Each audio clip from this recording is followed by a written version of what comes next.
All right, welcome back to episode 37 of The Bench, powered by Wowhead. I would like to shout out Evade for coming on last week. That episode did super well. It seemed like everybody had such a positive reaction. Thank you guys all for being kind to Evade. That means that maybe we'll be able to get him again in the future. What do you put your hands up? What's up? What do you put your hands up at the start of every episode? I saw a comment last week about that. It's like a greeting. It's like, when you see your buddy, you're like, hey, what's going on? You raise your hand, like, hey, it's like that, that's how we are here, Well, so just seeing you guys, or you're listening to us, or what, I go from like sitting here trying to think of the intro to like podcast or intro mode. And so, we gotta come in with the energy. We can't just be, hello, everybody. Welcome to episode 37 of The Bench, powered by Wowhead. My name is Dratnos, and today we're going to be discussing topics in a sequential order. Dude, speaking of podcasts or terrible podcasts, I was thinking, I'm not really a big April Fool's guy, but I thought it would have been so funny if like some way, like imagine we get Evade on for like, how to get better at WoW, but all of us just like give terrible fucking advice the whole time and just like kind of troll Evade into, and just being like, yeah, like just, when Evade's like talking about overall, just like, yeah, like don't really care about objectives, just kind of like get lots of overall and like, one thing that you can do to get noticed when you're playing with people is just make sure you point out everyone else's mistakes and be really rude. That way everyone knows that you're a much better player, and just like see how long it takes before you're just like, what the fuck are you guys doing? The problem is Evade would tell you that you're a fucking idiot. To your face is the problem. You'll just be like, I no longer want to be associated with this podcast. Just hang up. How's your guys' week been? I saw you killed Muggsy, Squishy. Congratulations. Dude, fuck that boss. I hate that boss. Wrong with that. Growl will get their experience in due time, I'm sure, but it is 5 minutes of boring into the 2 minutes of prog that you're looking for, and I hate bosses like that. Why did you guys have Gork tanking? I saw you guys kill, and so for the viewers, there's somebody in their guild who he can tank. He's normally DPSing though, and he's randomly on the prop paladin for their Muggsy kill. You want a prop paladin is the TLDR, and at the time we didn't have a prop paladin. Yeah. So we got a prop paladin. That's the long story short. But warrior, and because Peru's on warrior and blood decay, right? Yeah, he geared a prop paladin for once we realized late, he geared a prop paladin for Galley, and now we're playing him as prop paladin on Galley instead. But what we had Gork at the time, and the tank job in Muggsy is running away from the boss and standing there AFK. So pretty much anyone can fill in that role. Is this Bear Druid that you guys are playing good? It's fine. It's not Prot Warrior, but it's fine. Okay, great. I didn't know. We don't have Rest of the Druid, and Boomkin stonks are dead. So yeah. They got tariffed hard. Dude, I don't know about that. I was watching my good friend Dorki kill Mythic Gallywix yesterday on his Boomkin. Now, granted, a lot of the parses are not logged because a lot of the top guilds private logs, but Dorki was actually rank 1 damage out of every public parse on his Boomkin, and he has not received a single myth track item from the raid yet. I saw this too. Yeah. Look at him. He's him. Yeah, he's blasting. He beat a Dev Evoker. How did this happen? He should get the mount. Oh man, I was watching him prog last night because they were close to the kill, and he had one really, really good pull where he was just like shredding, and they died at like 2% or something. And I'm just like, oh, I know what happens next. Like he's gonna die. He's gonna die, and they're gonna kill it, and he's gonna have like the worst parse. And then like 2 pulls later, it literally happens where like he gets hit by the dumbest thing and just dies. And I'm like, oh, grats on the kill, buddy. But he ended up not killing it then, and then he actually kind of owned on the kill pull. So. It seems good for him. He doesn't move at all during the entire duration of this boss. He's actually just planted here casting the entire time. Yeah, it's great, isn't it? This is since when do range players want to move, dude? I've been hearing that a lot. I was listening to a rival podcast talk about this fight, and 2 of the other hosts were trying to gaslight Dorki into believing that this fight isn't good. And their argument was something along the lines of like range players don't have to move that much. And I'm just thinking, what range player have I ever known in the history of WoW that's like, I really want to just run around all the time? That's a really fun gaming experience for me in World of Warcraft. I just want to run laps on my caster. This is That's a so BM fun. hunter. That's a BM Yeah, hunter. BM hunters, fire mages. Yeah, pretty much. Yeah, I mean, I'm looking forward to Galley because it's not looking like Muggsy, and it's a nice chill end boss rather than Oh, it's the so good, 400. right? It's like a, it's like a victory lap. It's like a home stretch kind of thing. Like it's not a easy pushover boss, but it's not something where it's like now that you're done with Muggsy, I bet you guys are probably like, hell yeah, like Oh yeah, now we go. Oh yeah, this is. yeah. I think if there's cool bosses in the raid, I don't know. I see no pro. It's definitely bad for the race world first, and we've talked about this endlessly. But I still think that this difficulty curve of the raid is not necessarily bad at all, as long as the boss design is good and fun. Are you guys extending? Yeah. Why? I mean, one Armed Bandit exists. That's the long and short of it. What happened to the days of like you remember like back in BFA where the advice was never extend your lockout ever, no matter what's happening, you never ever extend your lockout. What happened? I mean, for us, it made a lot of sense because we needed the time more than we needed the gear. We knew we could kill everything. We just needed to execute, which was exactly what we did. But I feel like Dragonflight 2 had the exact same thing where people were just like locking out for the entirety of the race. The same thing happened during Nerebar as well, where you were just like permanently extending your lockout.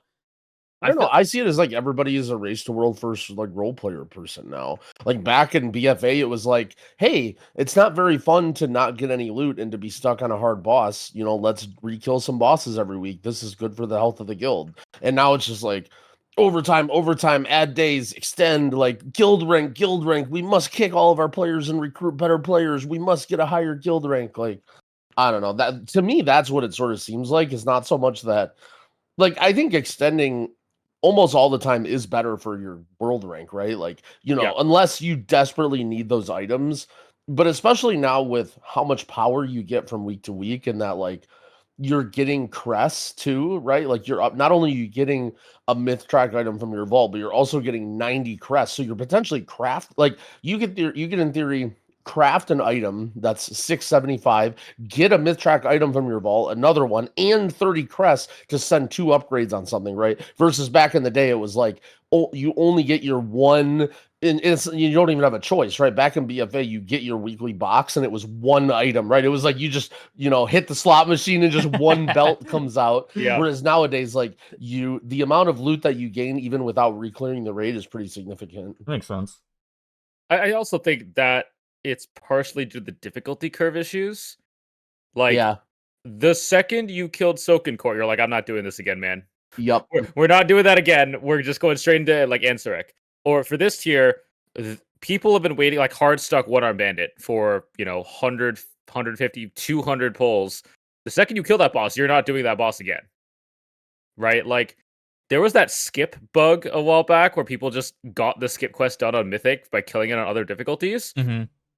If we were confident we would still have it this lockout, we probably would have just re-cleared and just skipped straight to Muggsy just to leave other stuff active. But like, there was no reason to go back and kill Styx for a 0.1% upgrade or Sprocket. Realistically, the boss we were most in trouble with was the boss that dropped the upgrades we needed. I guess there's a better question. Is this actually an issue? Because I kind of view that as a problem, right? Not wanting to re-clear during.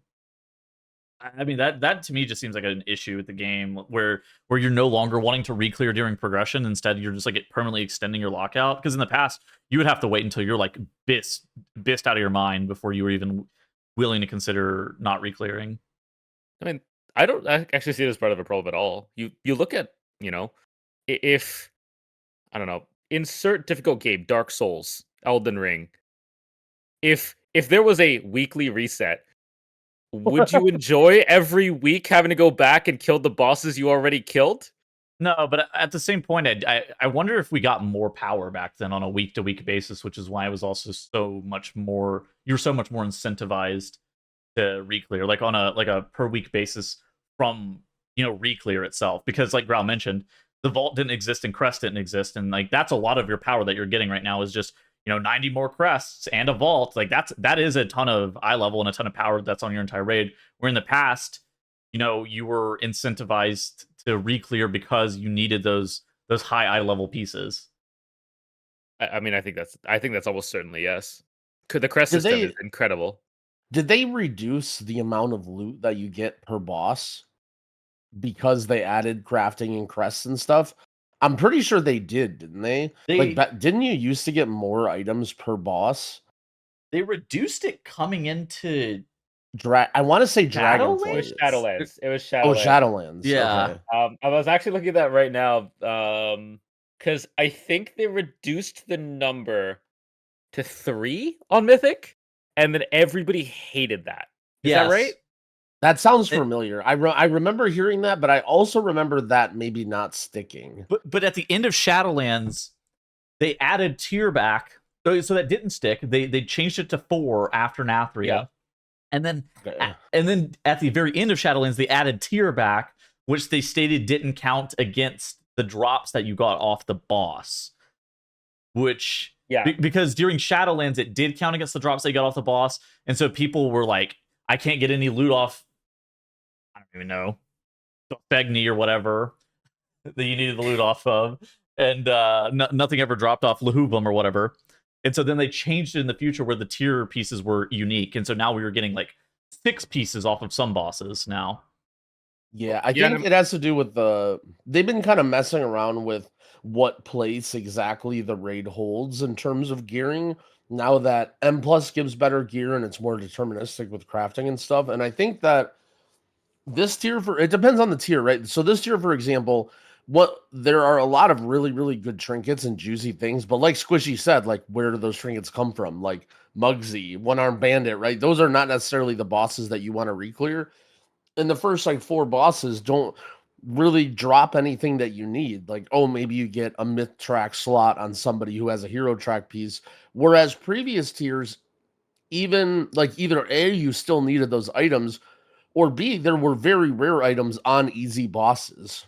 Think back to like what was that one incarnate icon trinket at the beginning of Dragonflight? It was literally on the second boss of the raid, and it was like Turbo Bis for every class. I feel like I don't know if I like that, but like that's maybe a little bit of a better way to incentivize guilds to re-clear. Like, funny enough, we might be in a situation where we actually do a heroic last 3, but we extend. Because most of the items we need are still the last 3 boss trinkets, right? People need Eye of Kazan, people need Moxie Jug, people need what's the other one? House of Cards. Those are the items we need in our raid, and we've been so unlucky with getting them. And it's like, we don't need the crit mastery offhand from Vixie or whatever. We don't need the pants. Bike wheel.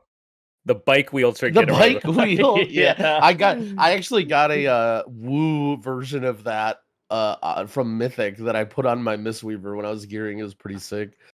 I think that it's probably not great for the game for these guilds to be permanently extending and no longer re-clearing their lockout on Mythic. At the same point, like it's probably I don't know. I feel like it's a problem, but at the same point, I don't know if Blizzard necessarily needs to step in and fix it, because I think it's only occurred because of good things that have happened to the game, such as the crest system and the vault. So I'm not really sure they have to step in and do something, but I do think it's weird that you're just like permanently extending your lockout after like week 3 or something.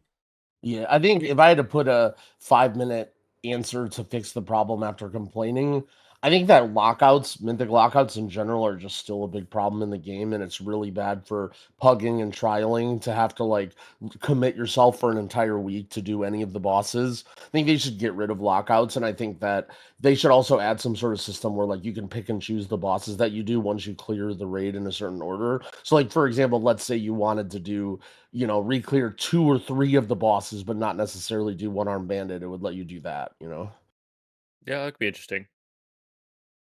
I don't necessarily think it's a problem. I mean, I think there's a subset of players who would just enjoy clearing each raid once, assuming they have enough gear, and just call it good. Like if it was like a Final Fantasy Ultimate or type thing. Okay. Like, it just depends whether or not Blizzard sees it as an issue.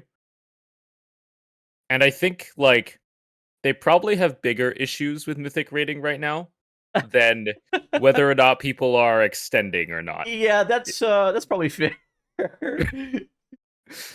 I think there are other things affecting the health of the the environment than anything else. Yeah, you might So be speaking of health of the environment, I'll update with how our raid progress is doing. Oh, good.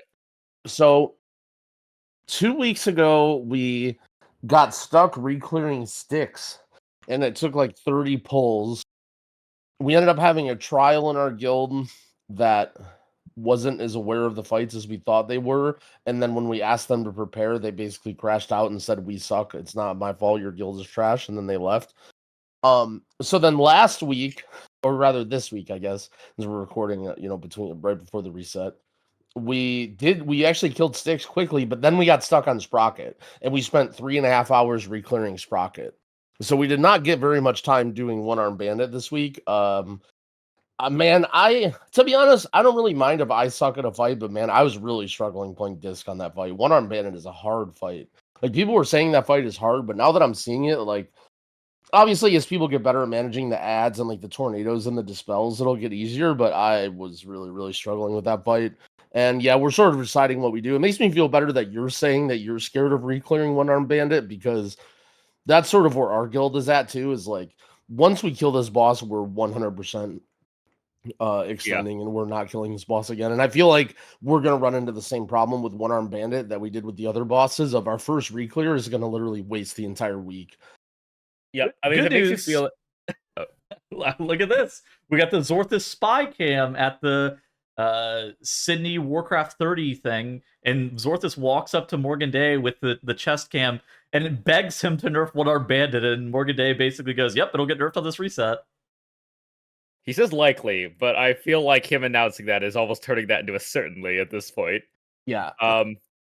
Yeah, the reason that Zorthus brought it up is because they on their first re-clear, they wiped all night to One-Armed Bandit. Yep. It's a hard boss. It is incredible how much the Race to World First guilds baited everyone to thinking it was an easy boss. It sounds like the whole raid.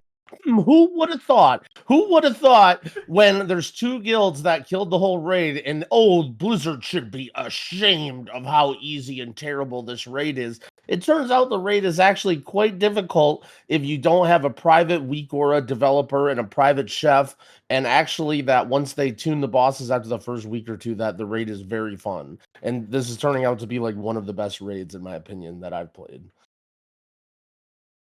Yeah. To be fair, I haven't gotten to Muggsy, so you've voiced concerns with Muggsy. But personally, I think that Sprocket was an awesome fight. I think that Styx could have been, like, Styx was fine. I like the other fights. I think Gallywix looks really fun. So I don't know. I'm still pretty. I like this raid. I visually like the raid. I have big problems with Muggsy, namely in all the bugs and the problems with the encounter. One-Armed Bandit, I also think not many people enjoy One-Armed Bandit, just in general. And I have a theory for that. Like, tell us, when you rated Mythic rating, what did you like about Mythic rating? Just the general progression from a week-to-week basis between like me and the people that were in the guild. I enjoyed like the process of like, improving in a fight long term.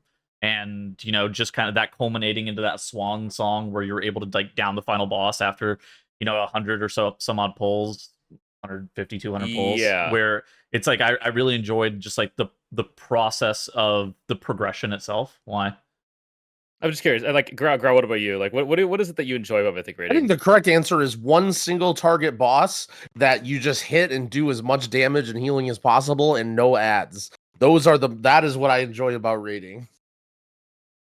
I think for me, there's two things that I think go into like Mythic rating and what I like. One of them is definitely like both of them are what Tettle said, which is like the progression of a raid and your friends kind of going through a boss encounter.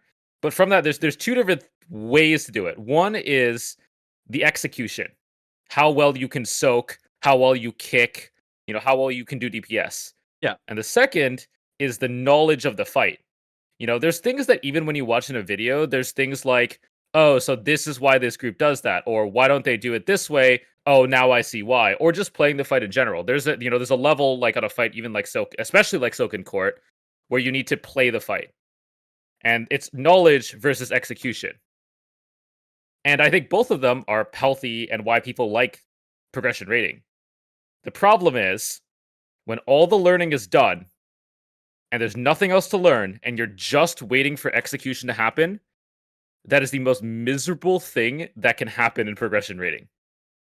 I don't know if I necessarily agree with that. I mean, Sludge Fist is like a low. It's like a low learning fight, but a high execution fight. There are fights that are almost exclusively execution that can be good. Oh, I agree with that. But I do think that Sludge Fist is not nearly as high execution as some of our more recent fights, for example.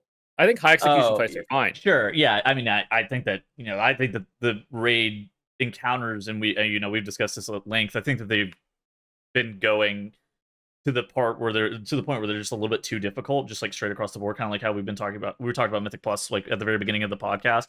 How Mythic Plus was just like moving to a point where it's like too kick dense, too execution dense. Yes. And then what did they do? They turned the execution back on Mythic Plus, and suddenly everybody's enjoying it a lot again. That's so weird. But think about last year, like to Ansarek. The execution that was required on that fight was absolutely bonkers. Web blades all the fucking time, web blades plus other things, making sure that you miss a portal, die. You miss the ring, the Venom Nova thing, you die. Like miss an essence, you die. That like One-Armed Bandit is kind of the culmination of that. There is very little to learn on One-Armed Bandit. The fight is the same thing 6 times, and then you get the last phase. But the execution check on that is so tough. So as somebody who's not progging this boss, and probably won't kill this boss, and won't ever prog the boss, what actually makes it hard? Somebody getting ran over by a coin, somebody getting hit by fire and dying. And then you suddenly, and then the overall execution DPS check on the ads is very high. So it's like impossible to kill unless you have 20 players alive, but it's really easy to lose one person to some random nonsense. Generally, yes. Okay. I mean, everything is made harder on that boss by lower DPS, because the only thing that does damage is the ads. The ads add raid damage. The ads add kill power through the fire. Like everything comes down to DPS on that fight. Yeah, like think about, at least for me, when I think of mechanics that are like watch your feet or dodge or whatever, a lot of those come really concentrated or scripted in certain times. Like it'll be like, okay, this is hard DPS fight, and then here's the blaze lines, right? But it's like, okay, blaze lines, and you're paying attention and you're configuring, and you sort of learn like, okay, this blaze line's like, I just need to plant, like I'm just gonna mash a bunch of defensives here, like okay, I'm just gonna lose a couple globals here because it's not that big of a deal. In One-Armed Bandit, the dodging is just like so unscripted and so constant and so random. It's just like basically the way it works, right, is whenever you dispel somebody, it shoots those tornadoes out, and the person who's getting the tornado, getting the dispels, and basically when the dispels come out is like totally random, right, depending on who kicks the ad and how long the lockout is and when it casts and whatever. And so like there are just at any moment over like a huge window, there could just be a random tornado or coin that just hits you, right? Like it's not, maybe if you get really, really good at scripting it, but it's just sort of like so constant, and just like you always, you can't really just like either lock in and just like really focus on your rotation to do good throughput, or just like, all right, I'm just gonna pop my defensive here, like I have Devo up, and so I'll be fine for this set, and I can just kind of not pay attention like you can with like almost any fight. Like you just constantly have to watch your feet, constantly like watching around you, and then like as a healer, for example, like there might be a tornado or a guy with a dispel or a coin that's like under a weak aura or under a raid frame, and then like I don't see it starting, and then I look away for just a split second and I just instantly die. And yeah, like, God damn. Is it a fun boss to be difficult, or no, not at all? No. Okay. Not at all.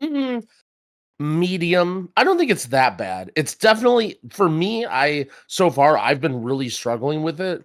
And to be honest, I don't really mind bosses that I struggle with, because I can I'm constantly focusing on me and what I could do better. And for me, those bosses are a lot more fun than just like me sitting there waiting for my team to figure out the mechanics, like those are the worst for me when it's like really mechanically demanding for like very specific people or in specific moments. Those bosses I hate. I don't really mind one arm bandit. It's definitely not great. Another thing I think that I thought Squishy was going towards was like switching targets and ads is just like not very fun for a lot of classes. Like some classes are really good at it, but like some classes you don't want to do that, right? Like you're losing damage killing ads. And so like if there's a bunch of ads and you're AoEing them down, like that's kind of fun. Or like if you're the ad killer and your class owns at it and you're the one doing it, right? That can be fun for you. But when the DPS checks are that tight that everybody has to switch and a lot of people are losing damage because of it, that becomes like really, really not fun. Okay.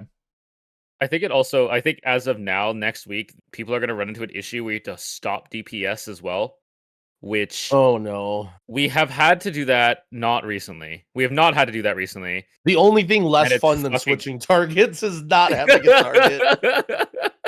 Dude, you're going to have to do this on this and Muggsy. We're already waiting like up to 10 to 15 seconds on Muggsy before we make that push.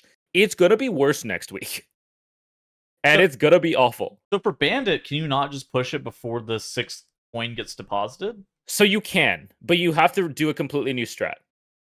Because the way you do it, so the order at which you deposit things on Mythic is you take an early pillar or an early pylon, because pylons are bad because they activate every spin to win, right? Yeah. But you need pylons to clear, so you put down an early pylon.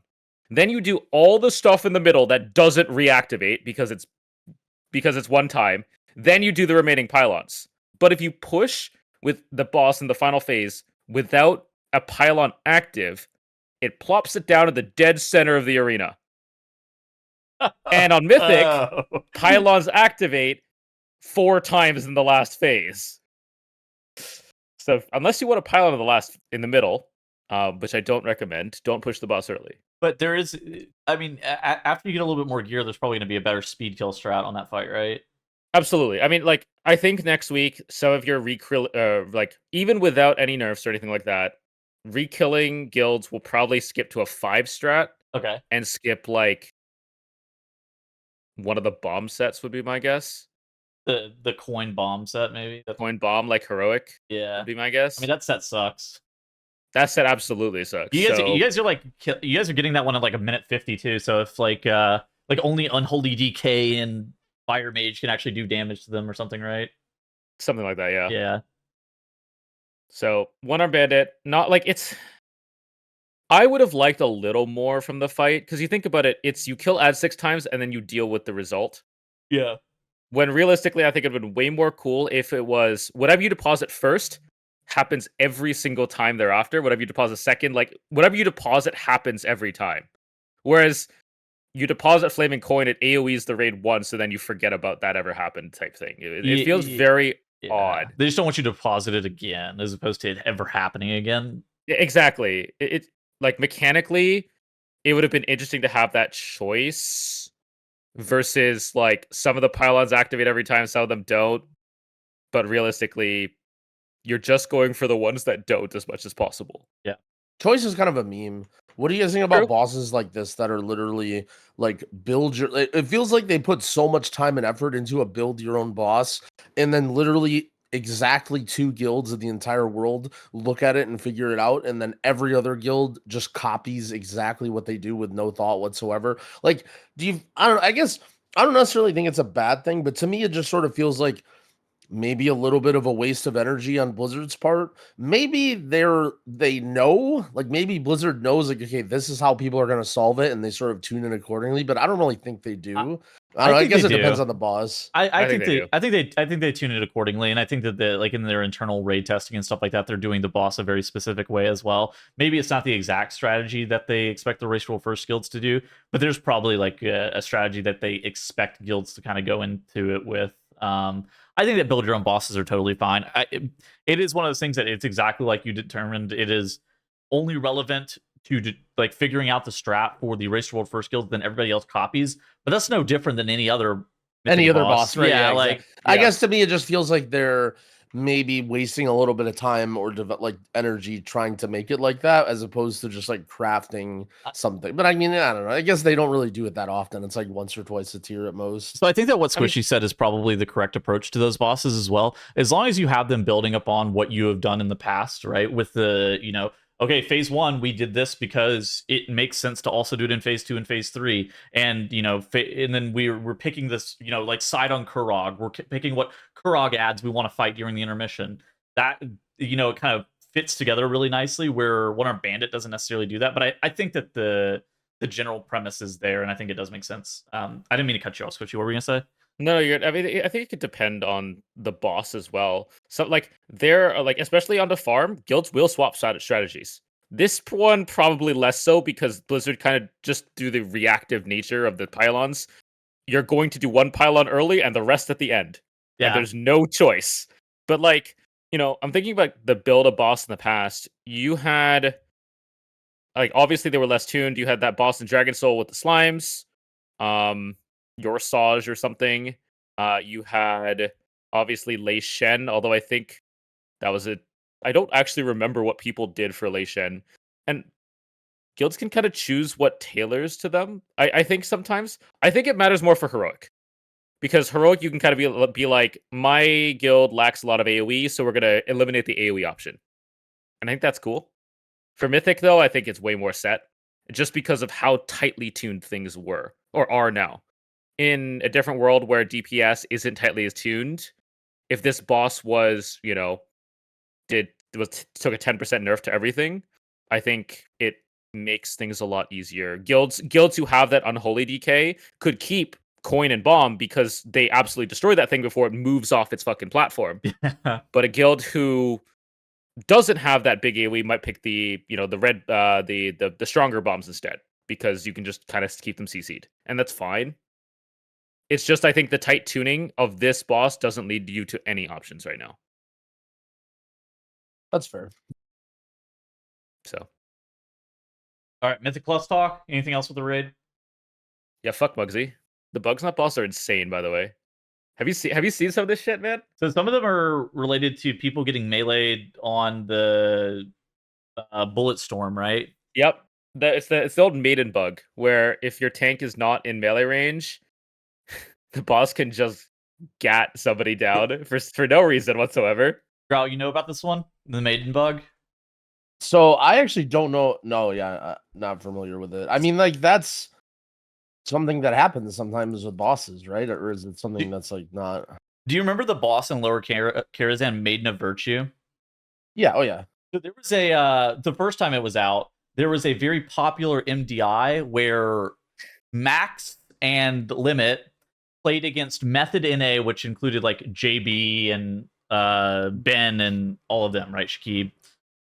And JB got meleeed by the Maiden of Virtue and claimed for a remake, and Blizzard awarded it. This is back whenever Blizzard would actually make remakes. And oh, jeez. The Maiden of Virtue, whenever she went into her intermission phase, she's not supposed to be active.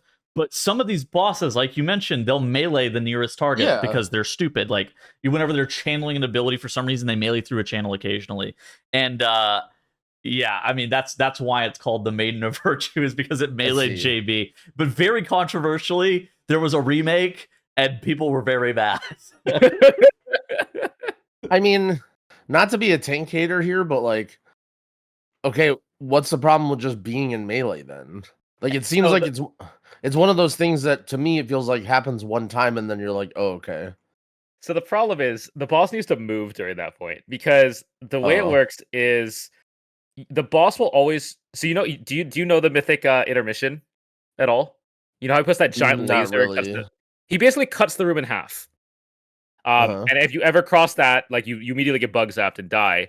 The boss auto charges on Mythic, so you need the boss to be in a specific spot in order for the charge to go to where you want it to. And he has very specific, like, a location that he needs to be. So after every charge, you need to pull the boss back across the room to the other side, so he charges back to the other half of the room, essentially. So the tank is out of range every single time. Guaranteed, because the boss needs to move.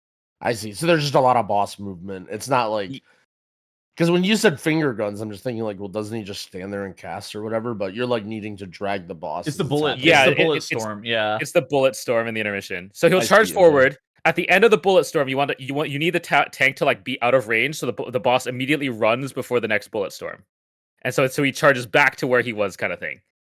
So that's the first bug. That's pretty stupid then. The second bug is the boss can just stand there after the second bullet storm instead of moving, and therefore charge the wrong way. We've got that one like 3 times in a row yesterday. That was fun. The third bug is the one that pissed Max off completely, which is the mines are still desynced, and their model is not where their animation is. There's a GIF that I cannot find at the moment, but it is very, very funny.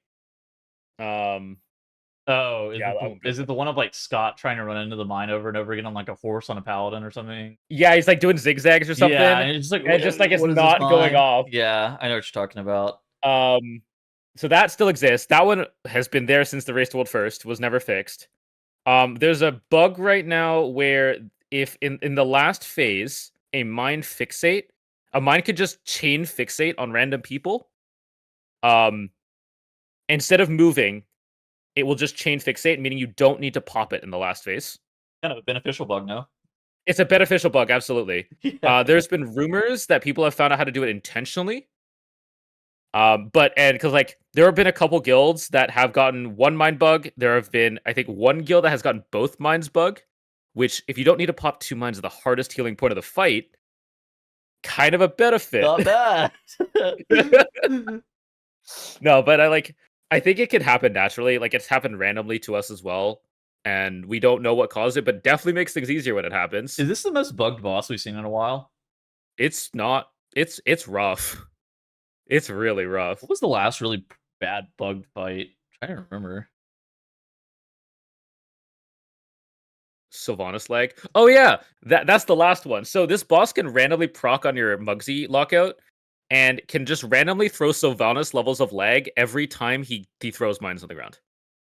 At first, I thought you were gonna say like throw Sylvanas like one of her abilities or something. Like, oh, what? Do you have to reset your lockout? Yeah, I have to reset your lockout. So you either wait 30 minutes or do the mythic lockout trick.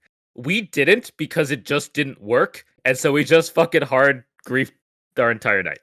Yeah. So, do you know how to do the lockout trick? Yeah, it didn't work. Okay, explain it to the viewers who might need this in the future, hypothetically. So it is. I had someone tell it to me recently. It's basically invite somebody who isn't mythic raid lockout. Then have everybody who is in the lockout log out, and then that 21st person resets the raid lockout. Yeah, because you can reset the instance, but you don't have like a lockout. But yeah, it should, and then everybody should be at the very beginning of the raid. That's how you've determined if it works or not. Is if everybody gets sent all the way back to the very beginning of the raid, that means that you're on a new ID. Yeah, but on the same ID. It's very odd, but like, yeah, that's how everybody BOE farmed last year. Yeah, that is how everybody BOE farmed last year. Yeah. That's also a trick from Classic at how you get to the start of an instance. Yep, if you were farming it. But yeah, Mugsy, not my favorite boss, partially due to the bugs. I really wish it's a boss that you like watch as a viewer and you're like, I could tell that I wouldn't enjoy this fight. Yeah. I honestly hope they nerf it. Like, as somebody that's killed it, I hope they nerf Armed Bandit and Mugsy for the majority of people right now. Do we think we're asking for too many nerfs? I think we're asking for the nerfs that they said they would do after the Race to World First, and haven't yet. I think for the most part, he's asking for fixes or like bug fixes. I would absolutely advocate for that. Yes. Like I think Sprocket and Styx were like definitely too hard for their place in the raid. Yeah.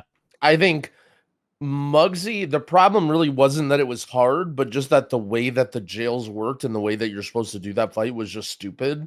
Like when people weren't necessarily saying make it easier, but like just that just wasn't it, And then Armed Bandit, like I guess I'm still haven't. I don't know. I guess we'll see, but I'm not really asking for nerfs yet. Like to me, it feels reasonable.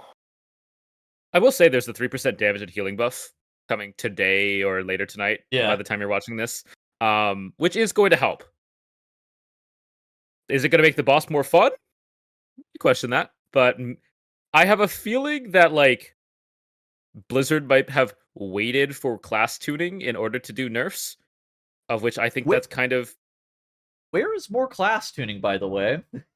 All of the classes right now are fine. No classes need tuning. yeah. Oh yeah, okay. John Oracle.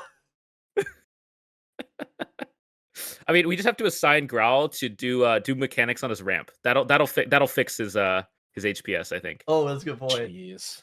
Okay. At least with the new Oracle stuff in Raid, you like your DPS rotation is essentially just penance like 5 times in a row, and you can cast while moving. So Disc Priest is actually a little bit better now at doing stuff while moving. So I don't hate that. It was done way better than it was on Firac. Let's start talking about this Disc Priest stuff, because I have not seen more hatred for a spec in a hot minute than I have for Oracle Disc Priest being popular. I've seen about 12 approximate Ellismere rants, and we even procced the very rare Yummy TV tweet where he says, "This Oracle Disc Priest meta is probably the most comfy your DPS and tanks will ever feel in dungeons. You really should do something about the other healers crying for nerfs unless you want to be stuck with the monkey holy paladins or druids that won't leave cat form for another season." Yeah, this is wild. I couldn't believe it. So basically, I would say if you're living under a rock, but not even under a rock, if you just haven't been paying attention to high keys in the last like week and a half, all of a sudden the most OP insano super crazy build is this Oracle Disc Priest. The TLDR is Disc Priest has like 7 different talents with the hero talents from Oracle and in their class tree and their spec tree that improve the power of Power Word Shield. And along with their mastery, everything just piles together, and you end up being able to create these massive, massive absorb shields on people to the point where that's all you're sort of doing. Like you're sacrificing your damage, you're sacrificing your like utility, you're sacrificing like your burst healing, you're not running the Void Weaver stuff anymore. All you're doing is putting up these giant shields. But the shields are so big, and the fact that you can do them instantly, you can pre-cast them for damage, that it's fucking OP. Like even like a rot fight, for example, the swamp boss and Floodgate, just like healing through a rot fight by spamming Power Word Shield seems absurd from like any perspective about Disc Priest, but that's just how it works, right? Like Disc Priest just can put up these massive shields, and this was a build that people didn't expect. Specifically because there's a lot of downsides to this. Like losing, not very often has like a healer that does the lowest damage by a considerable amount been a meta healer in M+. Like almost always the best healer in M+ is the healer that does the most damage and can still keep the team alive. Yes. Or some complete bullshit that's like it's doing literally double the damage of every other healer. We see that like every other season, right? Ashen Holy Paladin, honestly maybe even last season with Void Disc if you factored in PI. Like this is the first time that I feel like where a healer is meta just because it's just like really comfortable and safe to play with. And while I'm not arguing it's not OP, it definitely is. This is like, in my opinion, one of the best situations for the healer meta, right? Like maybe some people might disagree with me, but I'm learning now. I'm starting to come to this realization that the people that are disagreeing with me are just people who play healer that don't want to play Disc Priest, and they're just mad and they want to be invited. Like it doesn't have anything to do with the meta. It doesn't have anything to do with balance. All people are complaining about is if a class is OP and it's not their class, then they're fucking pissed on Twitter. Yeah. And that's all they do. They complain. We hate Oracle, blah, blah, blah. What happens when their class is OP and then you check their Twitter? Hey guys, got my rank 1 keys. They're popping bottles. Got Post Malone, congratulations is their background song. We're like, yeah, we did it. He got my new team. Here's my new girlfriend. Met her pushing M+. Like this is so great. Love this meta. Thanks Blizzard. Great job. Their class can be so bullshit overpowered, and they no care in the world. But as soon as it's any other class, it's just like, oh, this is terrible. The game is ruined. And it only has to do with getting invited. It has nothing to do with balance. It has nothing to do with being able to do the top keys. Right now, there is a Holy Paladin, a Mistweaver, and a Resto Shaman in the top 10 healers, basically doing the highest level of keys, right? It's not a matter of the healers can't heal these keys. It's not a matter of Disc Priest has some sort of utility or damage, because actually Disc Priest is the lowest damage out of any of those healers right now. Holy Paladin, Is that Shaman, true? and Mistweaver. Oh yeah, by a lot. If you factor in too. power infusion, is that true? Yeah, I believe so. Okay. Power infusion is hard to measure. What would you say, like, if you had to put a number on it? I think it's. I mean, it can't be that much, right? It's probably like 400,000 to 500,000 DPS by itself. 500,000. It depends on the dungeon. So the problem is it depends on the dungeon. In low target count dungeons, like a Theater of Pain or something like that, it's going to be a lot worse. It's going to maybe be a couple hundred. Right, thousand. exactly. Like this is like best case scenario. And so, but then you have to keep in mind too, okay, so you're looking at Mistweaver, Shaman, and Paladin, right? So Mistweaver right now, I would argue if you added 500,000, Mistweaver still does more overall, and Mistweaver brings the physical debuff, right? Shaman, I don't know exactly how much they do, but Shaman is bringing the Shaman buff, right? Which is like just terrible damage. Shaman damage is fucking horrible. Okay, well, Shaman damage is not that good, but they bring Wind Fury, right? Which is like with Wind Fury, it's one of the better Wind buffs. Fury. And depending on what classes you play, like for example, like if you have Feral Druid, Unholy DK, like these are classes that gain a lot from Wind Fury if you don't have it in your party already. Paladin, you definitely have to work a little bit harder to get your damage in. Paladin sort of brings utility. Like Paladin is sort of the king of utility.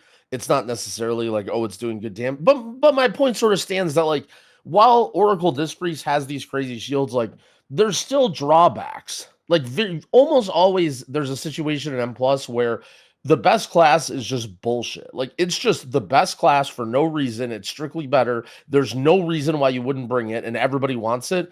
At least with Oracle, there's, like, oh, all these other healers bring a lot of different things, but it doesn't matter, right? Like in my opinion, this is the closest we'll ever get to like a good meta in terms of how it feels to be healed, how it feels to heal, and like, the trade-offs of different classes. And people are just fucking pissed. Like people just hate it. Everyone just wants to burn it to the ground. Like everyone just wants to go back to, all right, Resto Druid's OP. It does double the damage of every other healer. You can't do any keys without it. Like I get but it doesn't have any, like everyone just wants their class to be OP and that's it. And it's just, I don't know. I know I sound like some angry disc priest. Oh, I don't like, but I am because like, okay, this is stupid too, right? I was running this build and I was like kind of not sure about it, right? Because it's like low damage. People weren't really running it. It seemed weird to be playing it instead of Void Weaver. And I'm like, people are asking in my chat, what are you doing? Like, is this even good? And now all of a sudden it's like, oh, another fucking Oracle abuser. To the point where like the outcry is so outrageous on Twitter right now that it's going to get nerfed, right? Like people are going to be furious. Yeah. There's like, do you remember in season 1 when there was those morons in Group Finder that were just all caps with the word protest in the Group Finder? Because right, like that's what's going to happen. It's just going to be all the stupid Resto Shamans and Holy Paladins lined up protesting in Dornegal if they're for no reason, just because they'll just protest. Disc Priest will be OP, another healer will be OP, their class will still be dog shit, and they'll just be pissed, and they'll keep being pissed until their class is OP. I guess the question is, do you think that healer balance is okay right now? Like, do you think that healers are balanced well? No, I think, well, that's a loaded question. I think that all of the healers are capable of healing the top keys. I think Oracle Disc Priest is definitely the best healer, and I think that the shields and stuff that it does is like pretty bullshit, right? Okay. I think that it's fun gameplay. I think that it doesn't hold you back if you're playing the other healers. And I think that, like, I just think that there will always be one healer that people want to play. Like, same with everything else, right? Tanks, DPS, right? There will always be a meta that people want to play with. And this whole, like, the more that Blizzard balances things, the more people get ragey and complain about classes. And now people learn that if they throw a fit, like, they'll get stuff changed in the middle of patches. Now, like, before I could be like, oh, Oracle Disc Priest seems good. I'm playing this. I'm playing it in Raid. I'm going to push keys on it. But now it almost feels like useless to play. Because now I'm genuinely looking at this, like, the entire community is just going to cry on Twitter until it's nerfed, and now I have to play something else. Like, should I just play Resto Druid now?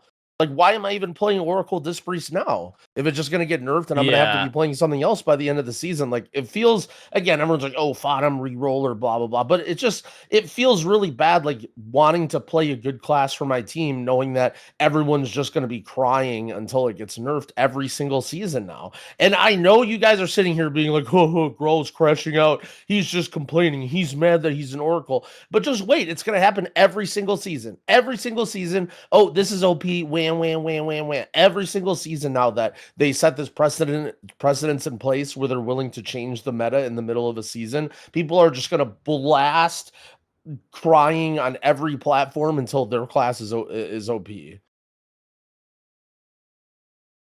And Grant, you want to take the end of you want to take the beginning of this? You want me to?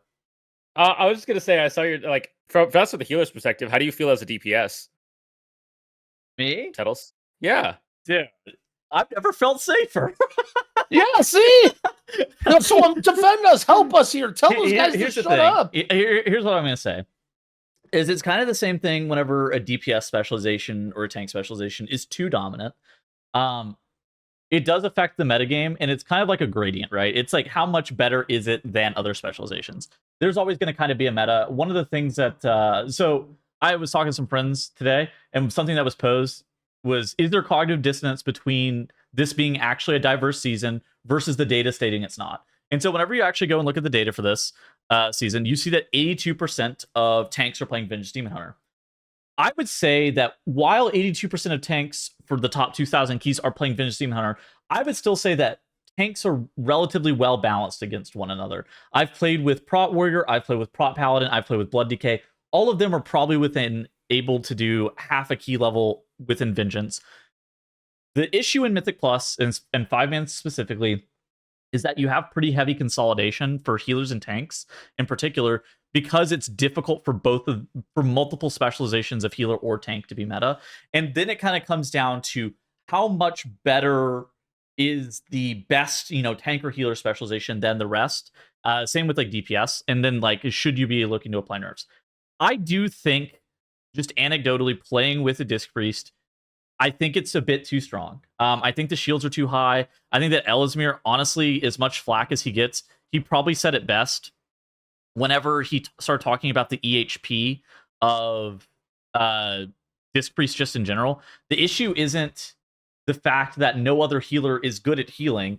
It's the fact that Disc can prevent, because of how much they can prevent you basically from dying in a way that no other healer can, because they can then apply a 7 million health spammable shield to you, just like on 0 CD. And I think that that's problematic. But what I will say is I wish that I had like 7 million more health. Is the only thing that this has actually taught me, is that I wish I had twice the health pool that I currently have, not just from like a defensive value, but just how it feels to actually play the dungeons. Having twice the amount of HP, can you still die through that? Yeah, but there are specific moments, and I think that the first boss of Cinderbrew Meadery is a great example of that, where if you get picked 3 times in a row by Brewmaster Algier for the brew, you're probably going to die unless you get like either spam healed like to hell and back, or you get a fat shield from a Disc Priest, right? And there's not, and I do think that it's kind of this gradient. I think that Oracle Disc is probably too strong, and I think it's going to end up needing a nerf.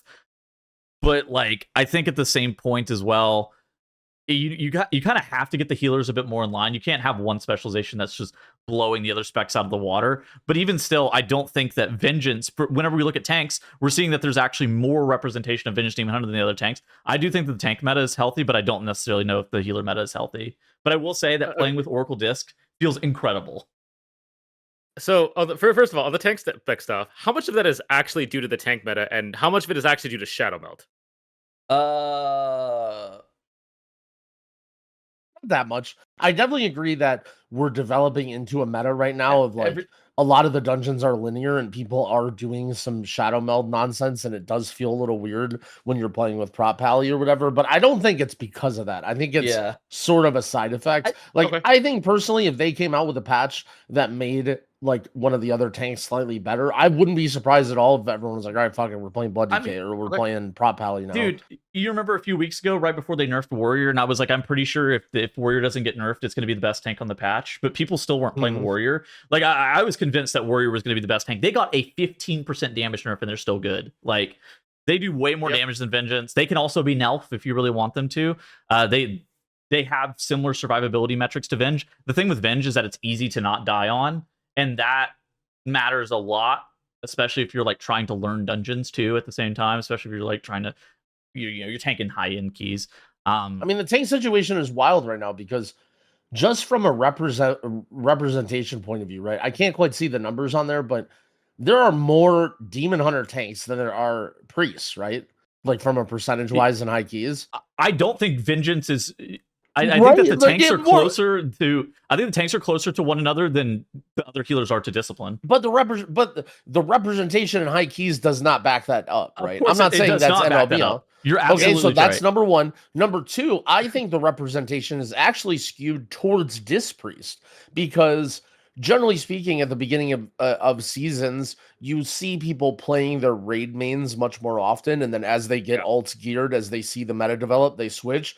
Vengeance Demon Hunter, nobody's playing that in raid. They're, granted, a lot of them are probably Havocs or whatever, but a huge majority of these Demon Hunters that are in M+ are just M+ rats, right? These are not people that are raiding.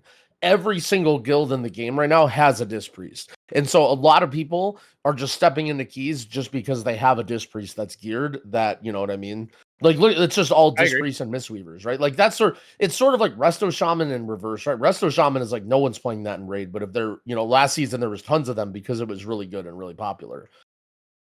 So I don't know. But here's the thing, right? Here's the thing. And this goes back to my initial point.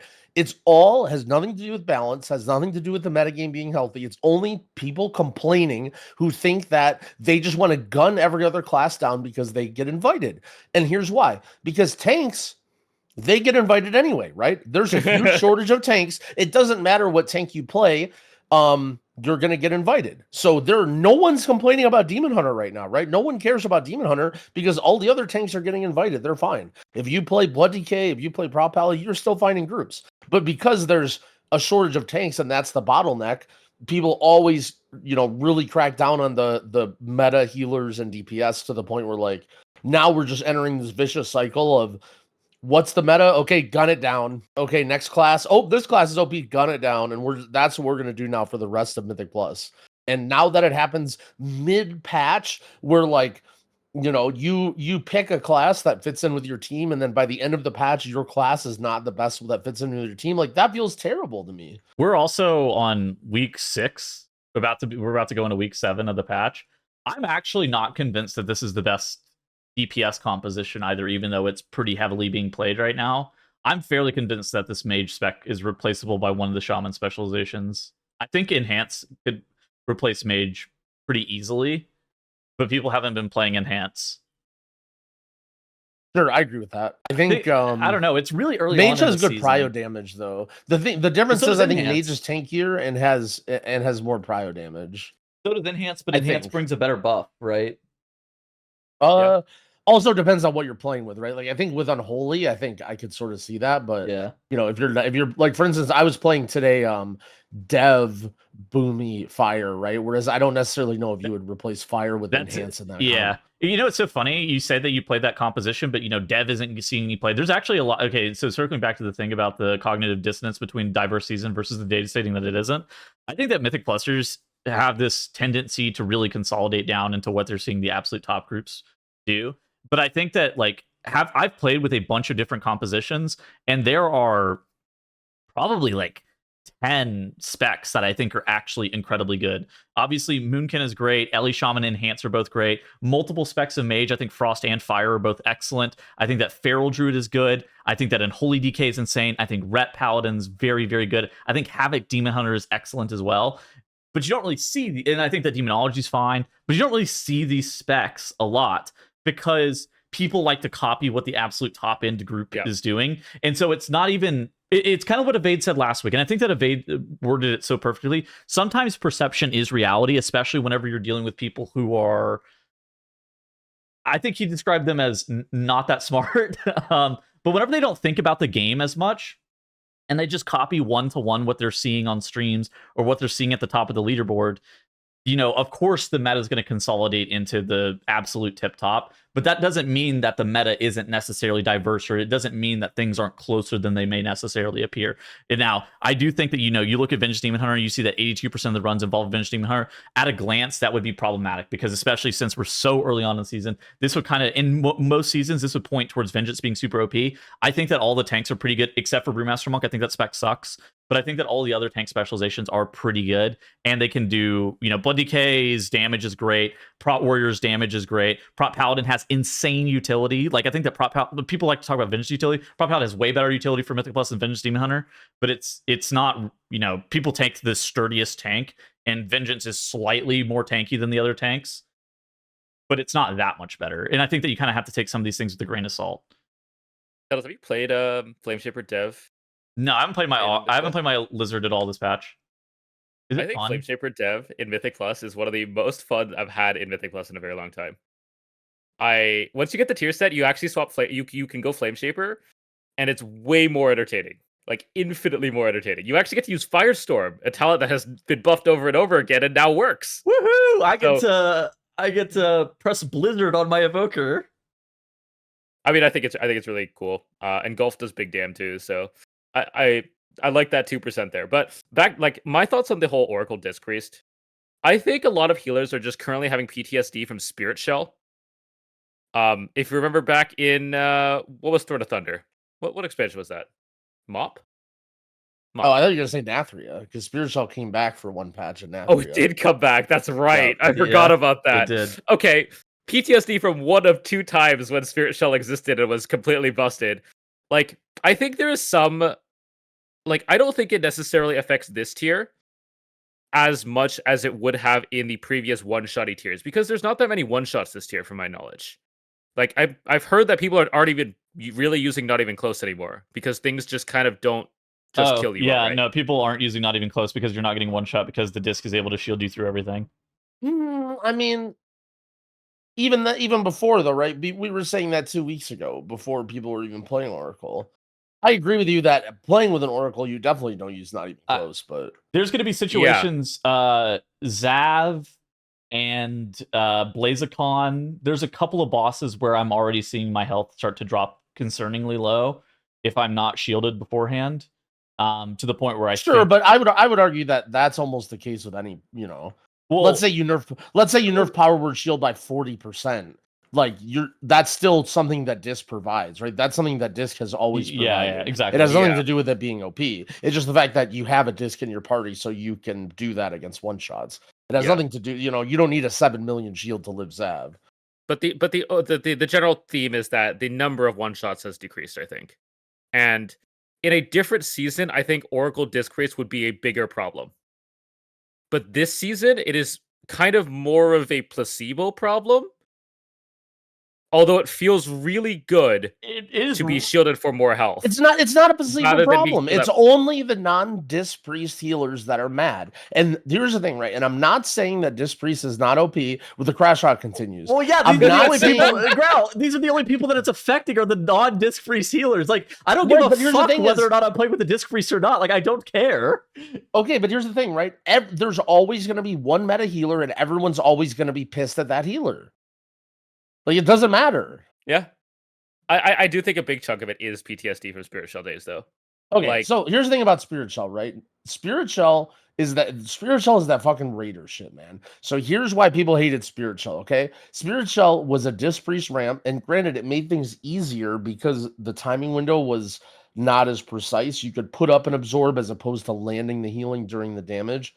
However, the reason people hated it is because they're parse monkeys, and because shields go first and they absorb all of the damage, the Disc Priest looks like it's OP, but it's not actually OP. People just don't like it because it's taking the healing from the other healers, which is ridiculous, by the way. Like, the fact that made people mad and that had to get removed from the game because they were mad about their details meters is ridiculous. Growl. You see, Blizzard saw the future, and they wanted people to be more, better have better parsers for when the Archon add-on came out, so that people don't. Hey, all right, let's take Paladin. Let's put all the damage that you absorb with Bubble on details, all the damage that you absorb with Diva Aura and Aura Mastery on details, all the damage that you absorb with Sack on details, all the mechanics that you negate with Freedom and Bop on details. Okay, like just because some things show on details in certain ways and others, like I don't know, it's ridiculous. Like I think my opinion is what Tettles is sort of saying about healers and tanks. I think it's much more true than people might think about healers. Like here's the thing, right? If a DPS isn't good enough to time the top key, like it's because it doesn't do enough damage, right? You need to bring something else. Same with healers, right? If a healer, like if there are healers that just can't time the top keys because they don't do enough healing, then you can't bring them, right? But that's just not the case.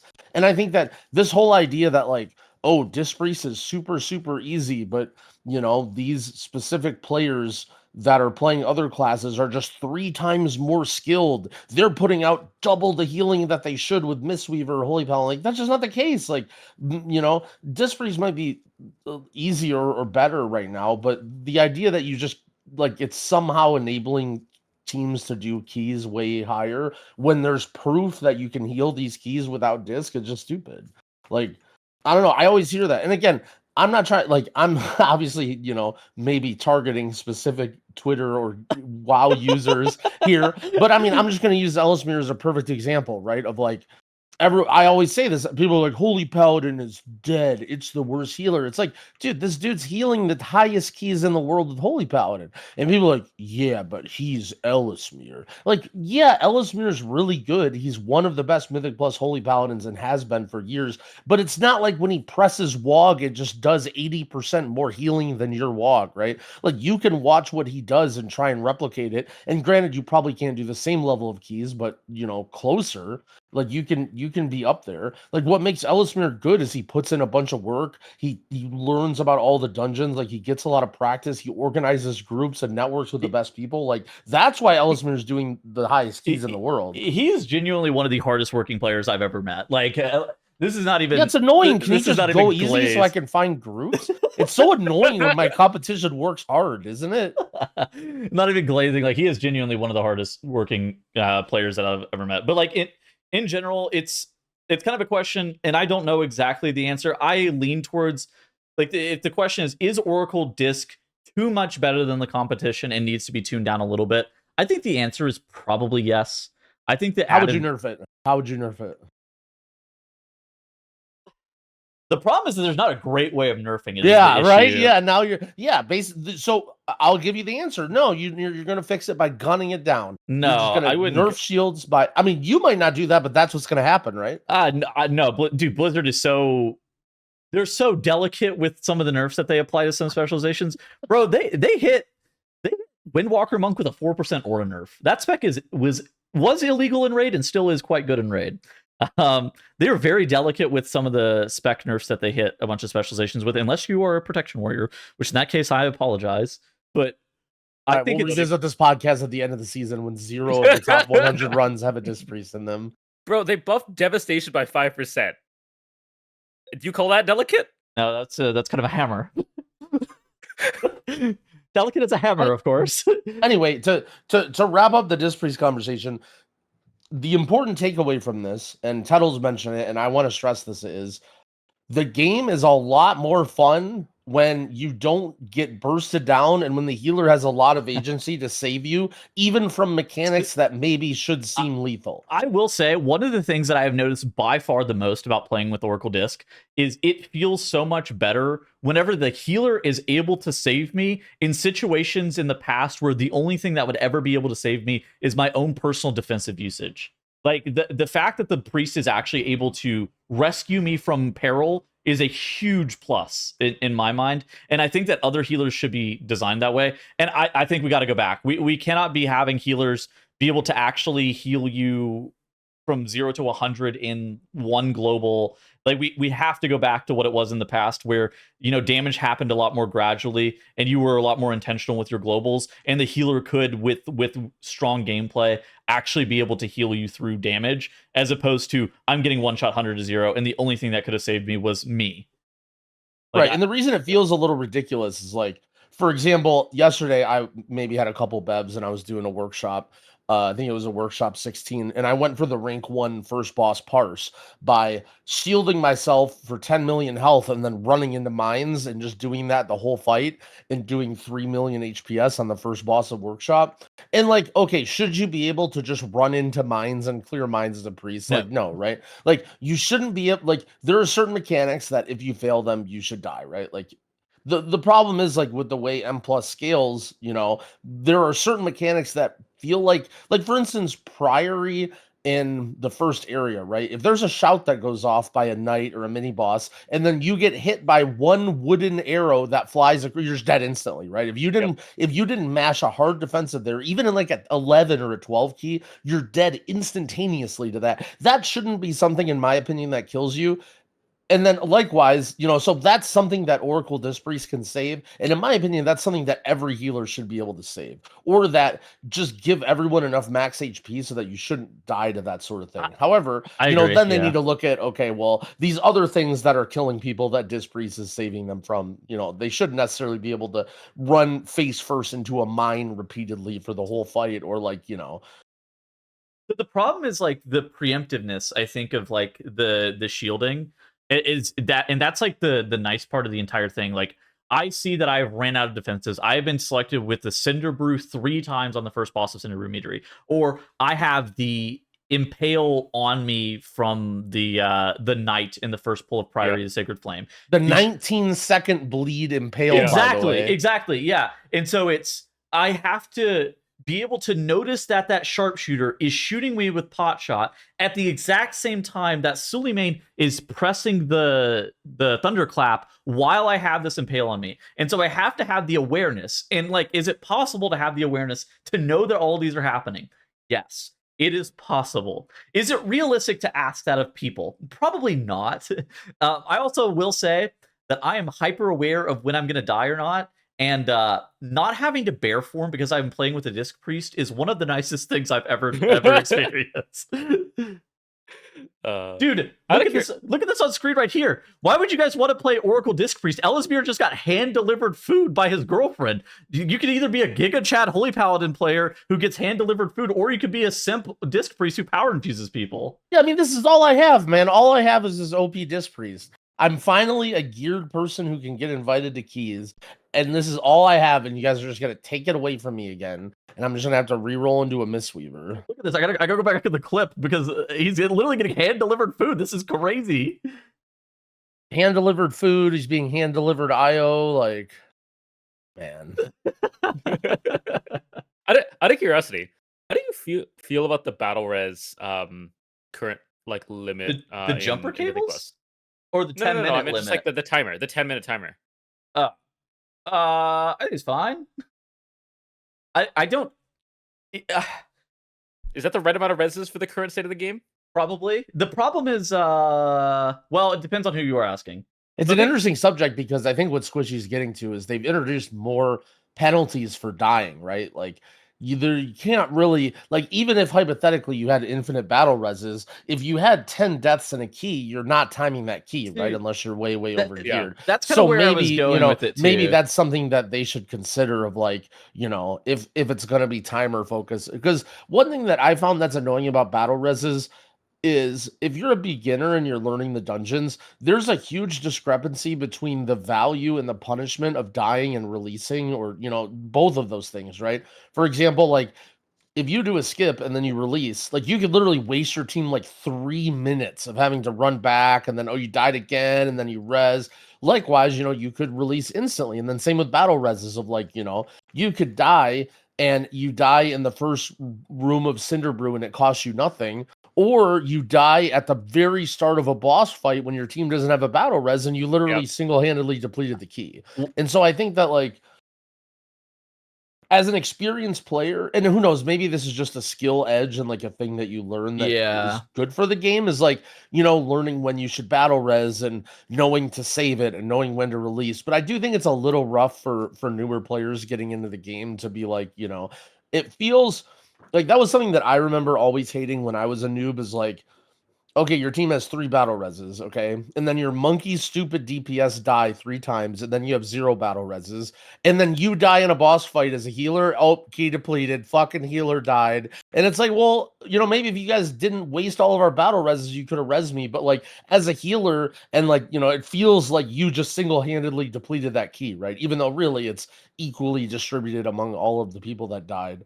And I don't know. I mean, I feel like it's an interesting thing to think about for sure, but it's sort of how WoW has always been with battle reses. And I agree. I think there's a discrepancy between high end players and then like, you know, your average person who's just like doing like a weekly key.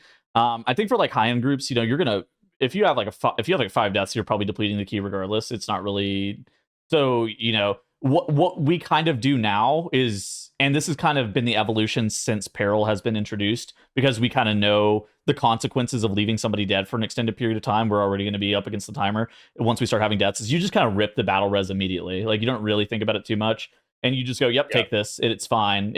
And like if you have multiple deaths or you end up like incurring some major time loss, you've already depleted the key anyways. Not really much you can realistically do about it. I think for like 10s, you know, maybe they don't have the right number of battle reses, but for high keys, like it's probably the right amount because you were already depleting the key once you had the 5th death anyways. It didn't matter if you had the B res for it or not. I kind of agree with that, because my experience doing 10s right now, or like while doing 10s at the beginning of the season, was what Growl said. It's like, do we res in this trash or do we save it for the boss in case somebody dies? Yeah. So but realistically, for a high key, if you don't res right now, you also die. We're wiping to the trash pack. Yeah, like if you if you're not accepting that res, we're about to wipe to this trash pool that you're laying dead on. I mean, there's a different discussion about checkpoints in dungeons, like that Kettles loves. But like the furthest they've done, and I think it's barely better, if any, this expansion, they've added text in the bottom of the chat that just says the instance has updated the dungeon like checkpoint or something like that. That's the only thing that they've done this expansion. So we could do better. Yeah, dude. But I was just thinking about that recently. It's just like, especially with Mythic Raid, I think battle reses kind of, with how execution focused things are, you kind of need more battle reses starting to now. But for Mythic Plus, I think it's like, I think they could benefit from just a different type of battle res system. Almost we gotta go back. We gotta go back where the classes that bring the battle res get them uniquely. That way they're and they're on their own unique timer. That way Druid will always be meta. Oh yeah, no Paladin has a battle res now. Like the biggest time loss I think in like lower keys is just like if somebody dies during a boss. Like you could even have a checkpoint system very similar to like Delves, where like you enter a boss fight, you get +1 battle res. Something like that. So you have a freebie. Like or a timer. Maybe like if you run out of battle reses, you automatically revive after 1 minute or whatever. And so like you sit there dead, but you're not dead for 4 minutes of a boss, you're dead for 1 minute or something. Yeah. Oh, sure. Like I feel like the way that the battle reses in Mythic Plus started, originally, as Tuttle said, there wasn't a global battle res timer. You just had battle reses equal to the number of players that you. It's how they are in M0 right now. It's so grief. It was so grief though.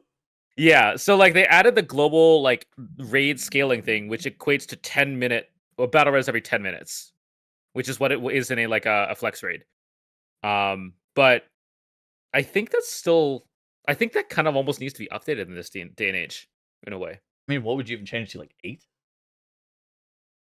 I don't know that even going like less timer is the correct answer, because it still runs into the issue that Growl said. I almost think you need to have separate like rules, like a set number for the entire instance could be interesting. Just no more. Yeah. Like you I think there's lots of way that you can explore there. A set number for the entire instance is an interesting thought process. I mean, I think it's better for pugging too, because like I think a lot of people's negative experience with pugging comes from bad stuff happening in the first 10 minutes after waiting for a group for so long and then being frustrated, right? But like, you know, if you have all 4 of your battle reses at the start of the key, at least you have a chance to be like, oh man, we're down, but we can mount a comeback here. Whereas before it's like you lose your 1 battle res and then, you know, someone dies on the first boss, you're like, well, I guess we depleted. I'm convinced. I'm down for, like, because I feel like that's a good change for the system. I think for everybody involved. I don't think that negatively impacts anybody. Whenever you guys started talking about it, I was thinking, if we change this to 8 minutes, does this really functionally change anything? But no, I don't think that does anything. If you get all 4 battle reses at once, I think that's just a way better system. You could also even just like for lower keys, just say like +1, give them 5. But the second you hit Guile, like go down to 4. I was thinking maybe you could like start the dungeon, you have 2 instead of 1, but I think that like there's nothing wrong inherently with having all of your battle reses at the very beginning of the dungeon either. I don't think there's really anything wrong with that. The counterpoint would be like, oh, we're to death skip more, and it's like, okay, so you're doing a little risk reward for it. Death like, skips okay. are dead. No, you're never death skipping dude, you just lose too much time. You can't death skip anything. True, but yeah, like interesting discussion. I kind of like the idea of having all your battle res up front, because waiting for a battle res, like, okay, like the boss is ready. You know, our battle res is in 1 minute. We'll just res him in a minute, and hopefully nobody dies in that time. Like, it's kind of odd. Death skips haven't been a thing since Legion, and I don't think that they could realistically come back. People are too optimized, and they'll do anything with the shadow meld that involves them having to avoid a death skip. Yeah. That just goes to show how much people sucked, I think, back in the day. Oh, people were terrible. Like the fact that that's something that, and again, I played a lot during BFA, but it's just funny to think back. I just remember like some of the, like, just in general, the way people played and like how serious they were back then compared to now. Like, bro, the shit that people do, and like, I remember when we used to play the stuff that the pulls that Dorki would do, people like, that's so crazy, that's insane.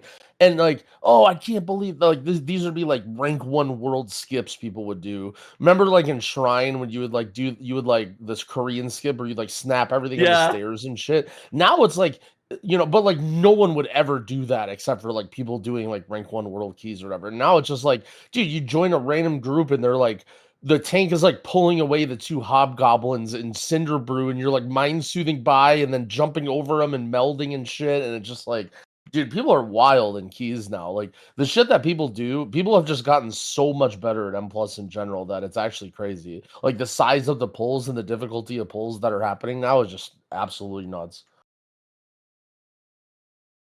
I guess the last thing I'm gonna think plus then is the dungeon voting is done. Oh yeah. Oh yeah. Really kind of that. The voting. So basically the voting finished up. Arakara won convincingly, which I'm surprised. I don't think that Arakara was my favorite dungeon ever. I'm surprised that people were super enthused about playing this. It's the trinket. They 100% want that. Yeah. So I wanted to ask you guys this. So looking at the dungeons, what do you think? Obviously, people voted on the ones they want to come back, but what do you think the main driving factors were? Like, let's say out of all the people that polled, they had to write down what is the main reason they like that dungeon, whether it's the aesthetic or because it's easy or because of the drops or because of this, right? What do you think the main reasons that people voted for these dungeons are? I think it's vibes mostly. I think vibes is the right answer. Trinkets is definitely a big part of vibes, though. I think I think we all predicted that City of Threads was gonna be dead last. No, that dungeon had nothing. That dungeon had nothing going for it, and 600 people voted for it. Like, I think we could have predicted that. Like, people didn't really like Stone Vault. People don't really like Rookery. People don't really like Dark Flame. So then it comes down to the other 6. I personally value Cinderbrew more. But, like, you look at the top ones, Arakara is kind of open. Floodgate has an open section. Priory is an open section. Dawnbreaker is an open section. Yeah. Cinderbrew does not. So, like, we got 4 dungeons with good loot and are kind of open, like, a little open, like, open to rooting. I think it's just, like... So, I'm surprised that Priory did as well as it did voting-wise, because the dungeon is hard. And I thought that was going to kind of... that's where I was getting at. I thought that was going to kind of hold it back a little bit, more than anything else, because of how hard it is. I was worried about the same thing with Floodgate, but I think that people, like with this vote, to me, this is more proven that people care a little bit more about how it feels to kind of play the dungeon, as opposed to necessarily how difficult it can be in some spots, where the openness of dungeons, all 4 of these dungeons are, remarkably more open than the remainder of these dungeons, right? The top 4 voted ones were by far the most open concept dungeons, and I think that's kind of proven to be like the vibe of these dungeons whenever we're playing them, for better or worse. Something you just kind of connect with them a little bit more, even if and it's not necessarily true for everybody. I see the comments sometimes where some people are like, I prefer whole W dungeons. It has a lot less for me to think about. There's a lot less stuff that's just going on in these dungeons. But I think that it's kind of proven that the more open that the dungeons are, the more heavily people will resonate with them, even if it's just like a very small amount. It's just kind of like, okay, so yeah, Dawnbreaker, Priory, Operation Floodgate, Arcar, which I'm surprised that Priory and Operation Floodgate got as many votes as they did because they are so hard. Yeah, that's exactly where I was going with that. Is like, and I talk a lot of shit and I say a lot of stuff, but I'm willing to change my views and admit if I'm maybe off base. And one of the things I would have said and have said in the past is that for a majority of the people that play WoW, their idea of a good dungeon is just the easiest, stupidest loot pinata. And they just always want whatever's the most easy to get their items. And seeing Priory and Floodgate in the top 4, I didn't, those are hard dungeons. Like those are challenging dungeons that are not necessarily easy in pugs. They're not necessarily straightforward. There's lots of stuff going on, but I agree with people that those are the 2 best dungeons of the season. Cinderbrew is a close third as well. I think Cinderbrew is like, Cinderbrew is more closed, and I don't really like there's just Something a about lot the of casters trash. and there's a lot going Yeah. on. Yeah. It just feels very punishing in there, whereas like Floodgate and Priory is a little bit too. I guess Priory is like more predictable, I guess, whereas Cinderbrew, I don't know. Why do I like Priory more than Cinderbrew? Hobgoblins and Cinderbrew and Chef Chewy, I think, are like problematic mobs in a way that some of the stuff in Priory, in my opinion, isn't. Yeah. I was gonna say, I think actually so I think this was a 5-horse race. I think the bottom 4 were going to be the bottom 4 no matter what. And so, like, I think each of the top 5 had something different going for them, other than Cinderbrew. Like, Arakar has the trinket. I don't think the visuals, I don't think in that dungeon are too great or anything. People hate the last boss. Like, Yeah. people detest the last boss. And, like, so I think that's a clear trinket pick. It's a global trinket. Everybody can use it. It was good.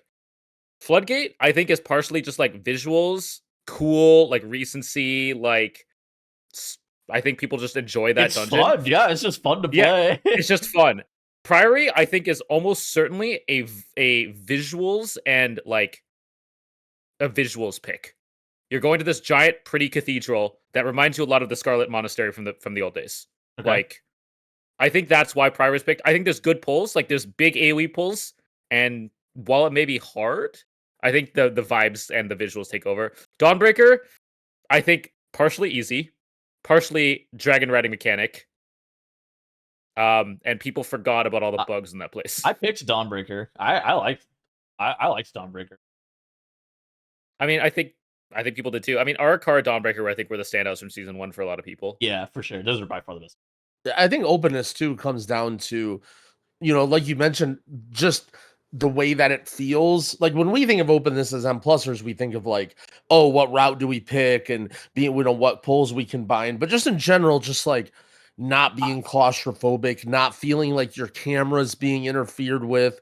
The only thing I'll say though is like, I think the thing that I don't necessarily like about Priory is the pack density, like the distance between the packs and the amount of packs in the first area is a little bit tough. Like it feels really easy to body pull stuff and like randomly, like to me that adds to the claustrophobia, even though it is like an open dungeon, quote unquote. Like having packs very close together in all directions sort of makes you feel like you're in an enclosed space. But I guess part of that is because we're doing more aggressive stuff and we're doing like big pulls with packs nearby, whereas like, in a pug you don't necessarily have to do that and you can take it a little bit slower.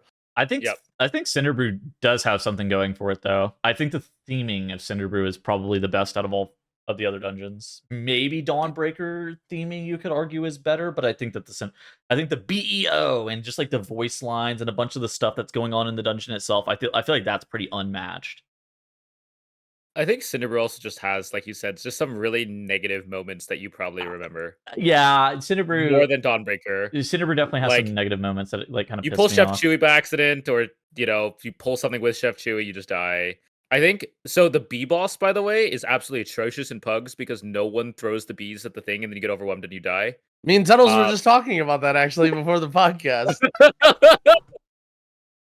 Oh no! It's a healer job. We landed on it's a healer job. Yeah, Tuttle's conclusion was the healer should do all of them and expect to do all of them always. Well, No. That's not what I said. I said the healer should expect to do them, and if I get instructed to do them, then I'll do them.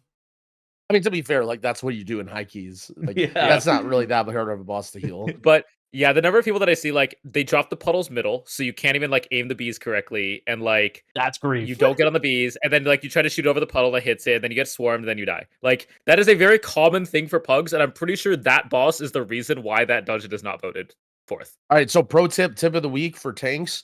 This is like because you probably never do the bees, so you don't really know. If the boss is on top of the bee, it's actually fucking really hard to click on because it auto attacks the boss when you put your mouse over it. So generally, you don't want to just run bosses around the room. But if you like, because always the bees end up by the boss, right? Because the tank is getting threatened, you cleave them all down. If you kill the bees, try and like drag the boss just like a few inches off of them, and it makes it a lot easier to see that the bees are there and click on them and shoot them. Because that may be the reason that it seems like people in your pugs don't, is because they either don't see it or can't click on it. Because as a healer, like I can do them, but I have a limited short window, right? Like I can only do it for a few seconds and then I have to get ready for the AoE. So if I lose 3 or 4 seconds trying to click on a bee, then the next AoE comes, I miss 2 of the barrels, and then they spawn again, and then yeah, it can snowball really quickly. Those bees on that boss, by the way, if they get stopped while they're trying to cast their bleed ability, they don't recast it.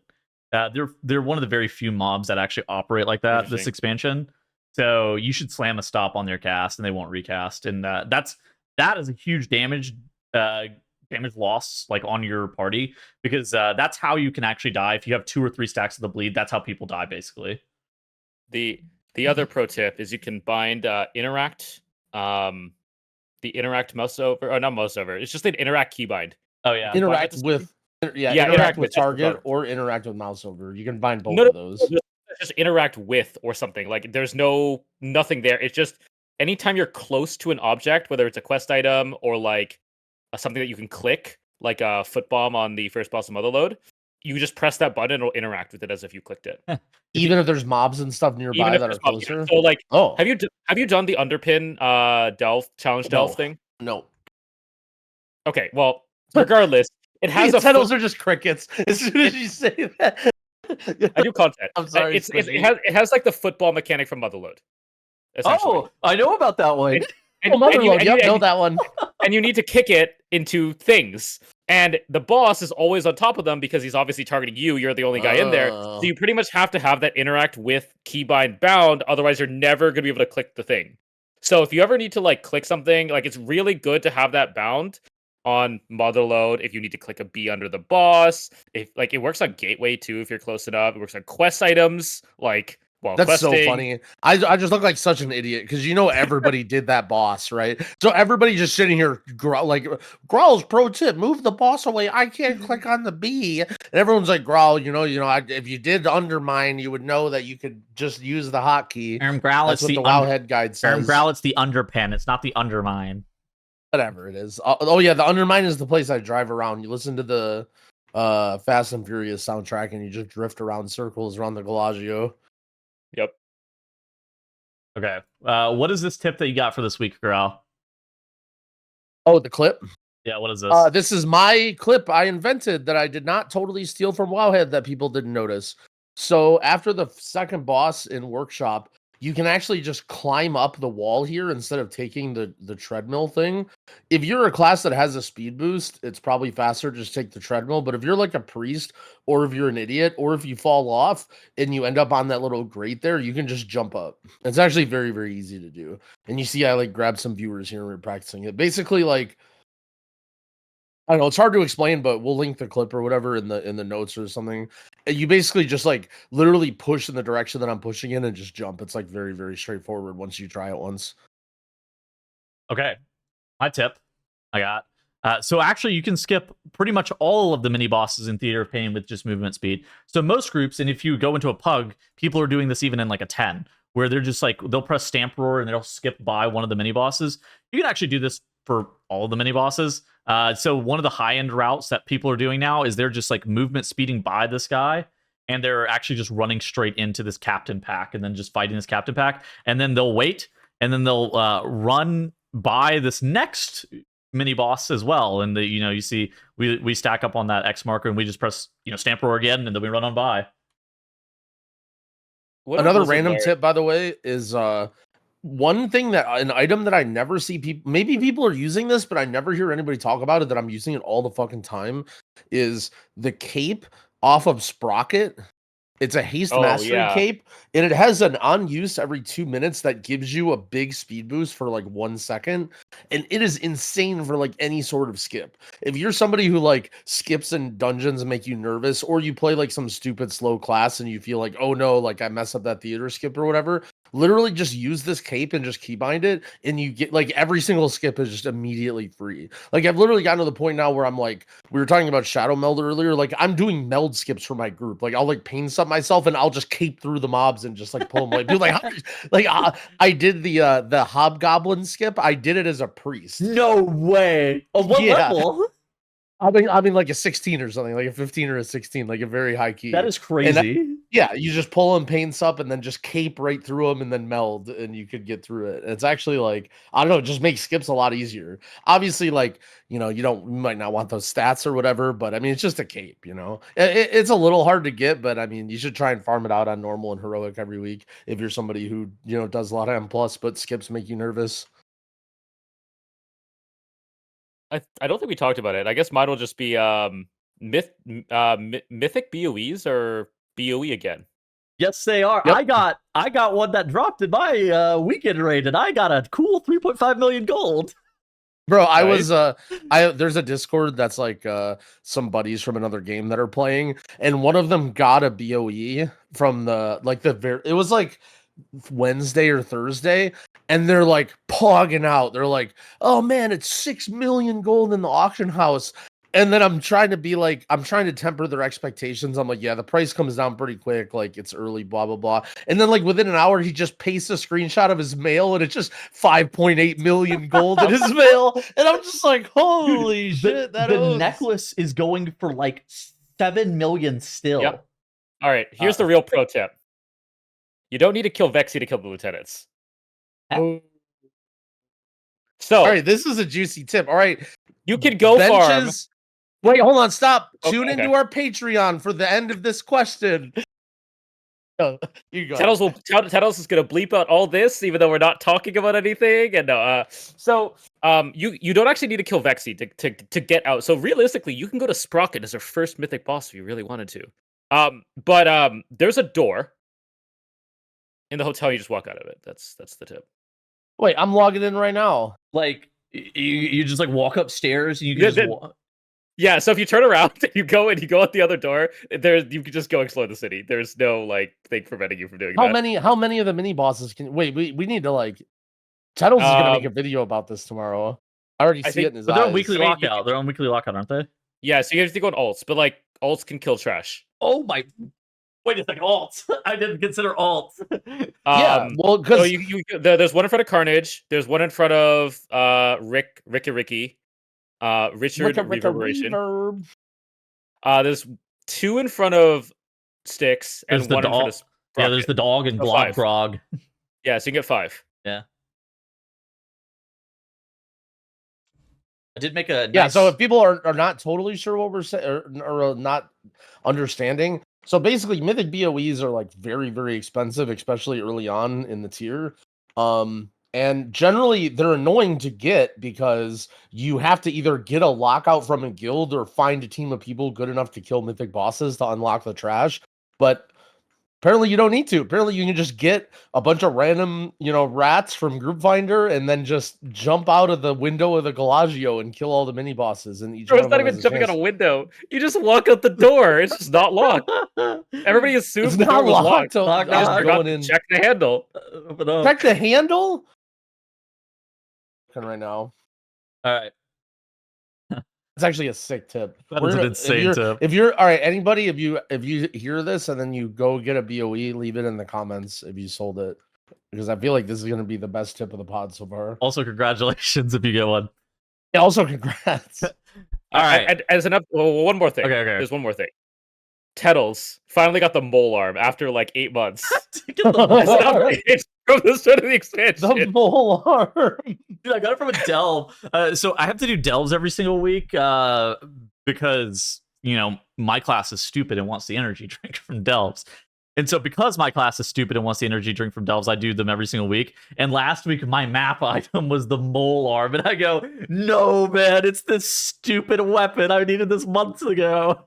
Yeah, for people who are listening who are confused, basically during the early access and like the very beginning of the game, when there's no dungeons or like anything to do, like we're all bored idiots, so we're all just like finding ways to raise item level and then like looking at WoW progress for like the world ranks of item level. And randomly, like the rank 1 world item level person was some ret paladin who had this weapon that no one knew how to get, or like, and we were like trying to figure out where it would drop and like killing random elites, and like there'd be like rumors about how to get it, and we were hunting for it for like 12 hours or something. Dude. On one of the weekends of the early access. He came in Growl's chat one day whenever he was streaming and trying to figure out what was going on with the weapon. And he was like, "It is I, King of Moles, Mole Master." And then he explained it like he got it from like a world drop or something like that. I think was the lore on it. No, like apparently it was like the elites in the spider. What was it, Ashkahet? Yeah. Like, apparently Yeah. the elites in Ashkahet had a very small chance to drop certain BOEs that like we didn't expect to be on the loot table or whatever. And that was the story. That was what we heard, but we never. I mean, we would like get groups of 5 people and like farm elites for hours in there. And I had another friend of mine who was doing it too, and we never saw anything or got anything from it. So, Yeah, story of the MOLEARM. All right. Okay, we want to move on to Q&A. Yes. let's do it. All right, we got some questions this week. First one comes from Jiva. They ask, they say, "Hey fam, a couple questions for the pod. If they do move Mythic rating back to 10-man, holy moly, will they do what they did back in the olden times and have 2 separate versions, a 10-man and a 20-man? If they ended up swapping it to a 10-only man, what would happen to guilds like Liquid or Echo? Would they cut their active roster in half? Would they bench a bunch of players? Run potentially 2 teams? Also, P.S. They would Love never the pod. do that. Growl is the GOAT, and I hope you guys have a great day." True. Well, I mean, I hope you have a great day too, even though you didn't name me. But you It's know, kind of messed up, anyways. You said, what did you say, Growl? You said no. There's no way. I feel like, I mean, it's interesting to think about, but they would never do that, right? You don't think they'd ever go back to 10-man? I think it would be a long and arduous transition where if they ever did it, it would first be them introducing 10-man alongside 20-man, and then, you know, over time, eventually people start maybe to care more about the 10-man or whatever. But I mean, ultimately, I think what a guild like Liquid or Echo would do right away would not necessarily be the end game. So like, you know, let's just say that 10-man came out tomorrow. I feel like they would like, oh, let's split the teams and like optimize it or whatever and do all this shit. But eventually drama settles in and there becomes like the A team, right? Like what happens when there's 2 10-man teams and one team wins twice in a row and then you're on the other team. And then like Echo's like, hey, you want to join our main team? Like, you know, I think realistically, like you know, let's all be one happy family and have multiple raid teams never works out in practice. And there always is like the main team and the off team. So yeah, if they ever brought back 10-man or they had to split raid sizes, they would just be, eventually it would devolve into like, you know, and maybe Liquid would have multiple raid teams, but there would be a main team for sure. I don't know what you guys think. I think what would happen is they would have more characters to do splits on. You think they're turning a 25-man roster into a 10-man raid? Think of how many splits they're going to be able to do. I mean, there's That is true. You don't have to gear that many characters though, so they would actually have less splits to do, right? Well, but then they have more options depending on what the raid has. Oh, Maybe a fight requires 6 shadow priests, 2 tank, 2 healers, 6 shadow priests. Who knows? I don't know. I mean, do you think that there's no way that 10-man comes back, Squishy? Dude, I don't know, man. I've been on the record multiple times as saying the raid size needs to come down. I think the raid size needs to come down too, yeah. And it will suck. And I think Blizzard is like, yes, it will suck. Let's not do this for as long as possible until it's a problem for future us essentially. I just want to see agree. things become less formulaic. Like I just don't really like how it's like, all right, here's a new 20-man raid, here's the 4 dungeons, every I agree single with that. season over and over again. I think the direction they need to go in is like randomly introduce different types of content. Like what if in a 0.5 patch they added a 10-man raid? You know agree. what I mean? That's what I was Like that thinking. would be like a 3 to 4 boss 10-man raid that's like tuned pretty difficult, but then also has like really good rewards. Dude. Like what if they did that? Like I I don't know. I feel like that would be sick. You kind of I don't missed even out on Legion. Like Legion, dude. I was talking to somebody about this the other day. They were like, "Wait, why were the half patches the something something something?" I was like, "Dude, Blizzard just like would randomly slam down the full raid in the half patch." that happened Yeah. to Nighthold and Nighthold. Nighthold and Tubus Argyris both happened in half patches. Yep. I think that's my preferred as well. I think doing a small, even if it's like a 2 boss raid, I would take that. And I don't even think it needs good rewards, just because it being 10-man would open up a rel like no better rewards than traditional Mythic is what I'm trying to say. I think But I think you're gonna have to incentivize people to want to do it, because I think that like especially if it is catered towards Mythic players. Now, I think that this was proven with BRD as well, as people are unwilling to do it if the rewards aren't good enough. People didn't do BRD over Narrowbar because it gave the exact same rewards, basically, as Narrowbar. Maybe even slightly, you could argue it was slightly worse. I would argue that it was basically the same rewards. Yeah. I mean, but it was still hero track gear. If it just drops myth gear, like 10-man Mythic that just drops myth gear, I think people would do it, because there's a good chunk of the player base that just cannot do 20-man Mythic. It depends on if you have to prog it or not, right? I don't think that matters. I think the availability of it being 10-man will incentivize a lot of people just naturally. I think that's, it's fair take. I'm not really sure I know the answer to that. Yeah, I agree with the rewards being important. I think the lesson they learned with the BRD is that they need to just jack up the rewards. And I think the 0.5 patch is like the perfect mix, right? Like by the time the 0.5 patch comes out, anybody who's been playing the game is probably, not close to BIS, but wherever their BIS is, like they're done with where they are. Put a dinar, right? like literally. Yeah, exactly. What if they introduce a new ring and call it the Sapphire Circle? Scamulet.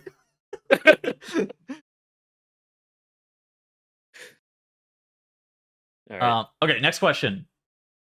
It's from Goyland. He says, "This might have been a small thing, but I think that something that could significantly improve the quality of life for a lot of players, especially at the start of seasons. I'm gearing up some absolute rats, and one annoying thing is that they're stuck in the process of not having tier sets. Getting the process is a pain to actually just getting the set, especially while pugging every week with new pugs, especially whenever they're needing on your tokens, because you basically have no consistency in what group you're playing with. My cook would be make veteran gear not require catalyst charges. What do you think about a system like this working? Do you think that this would be good for the health of the game?"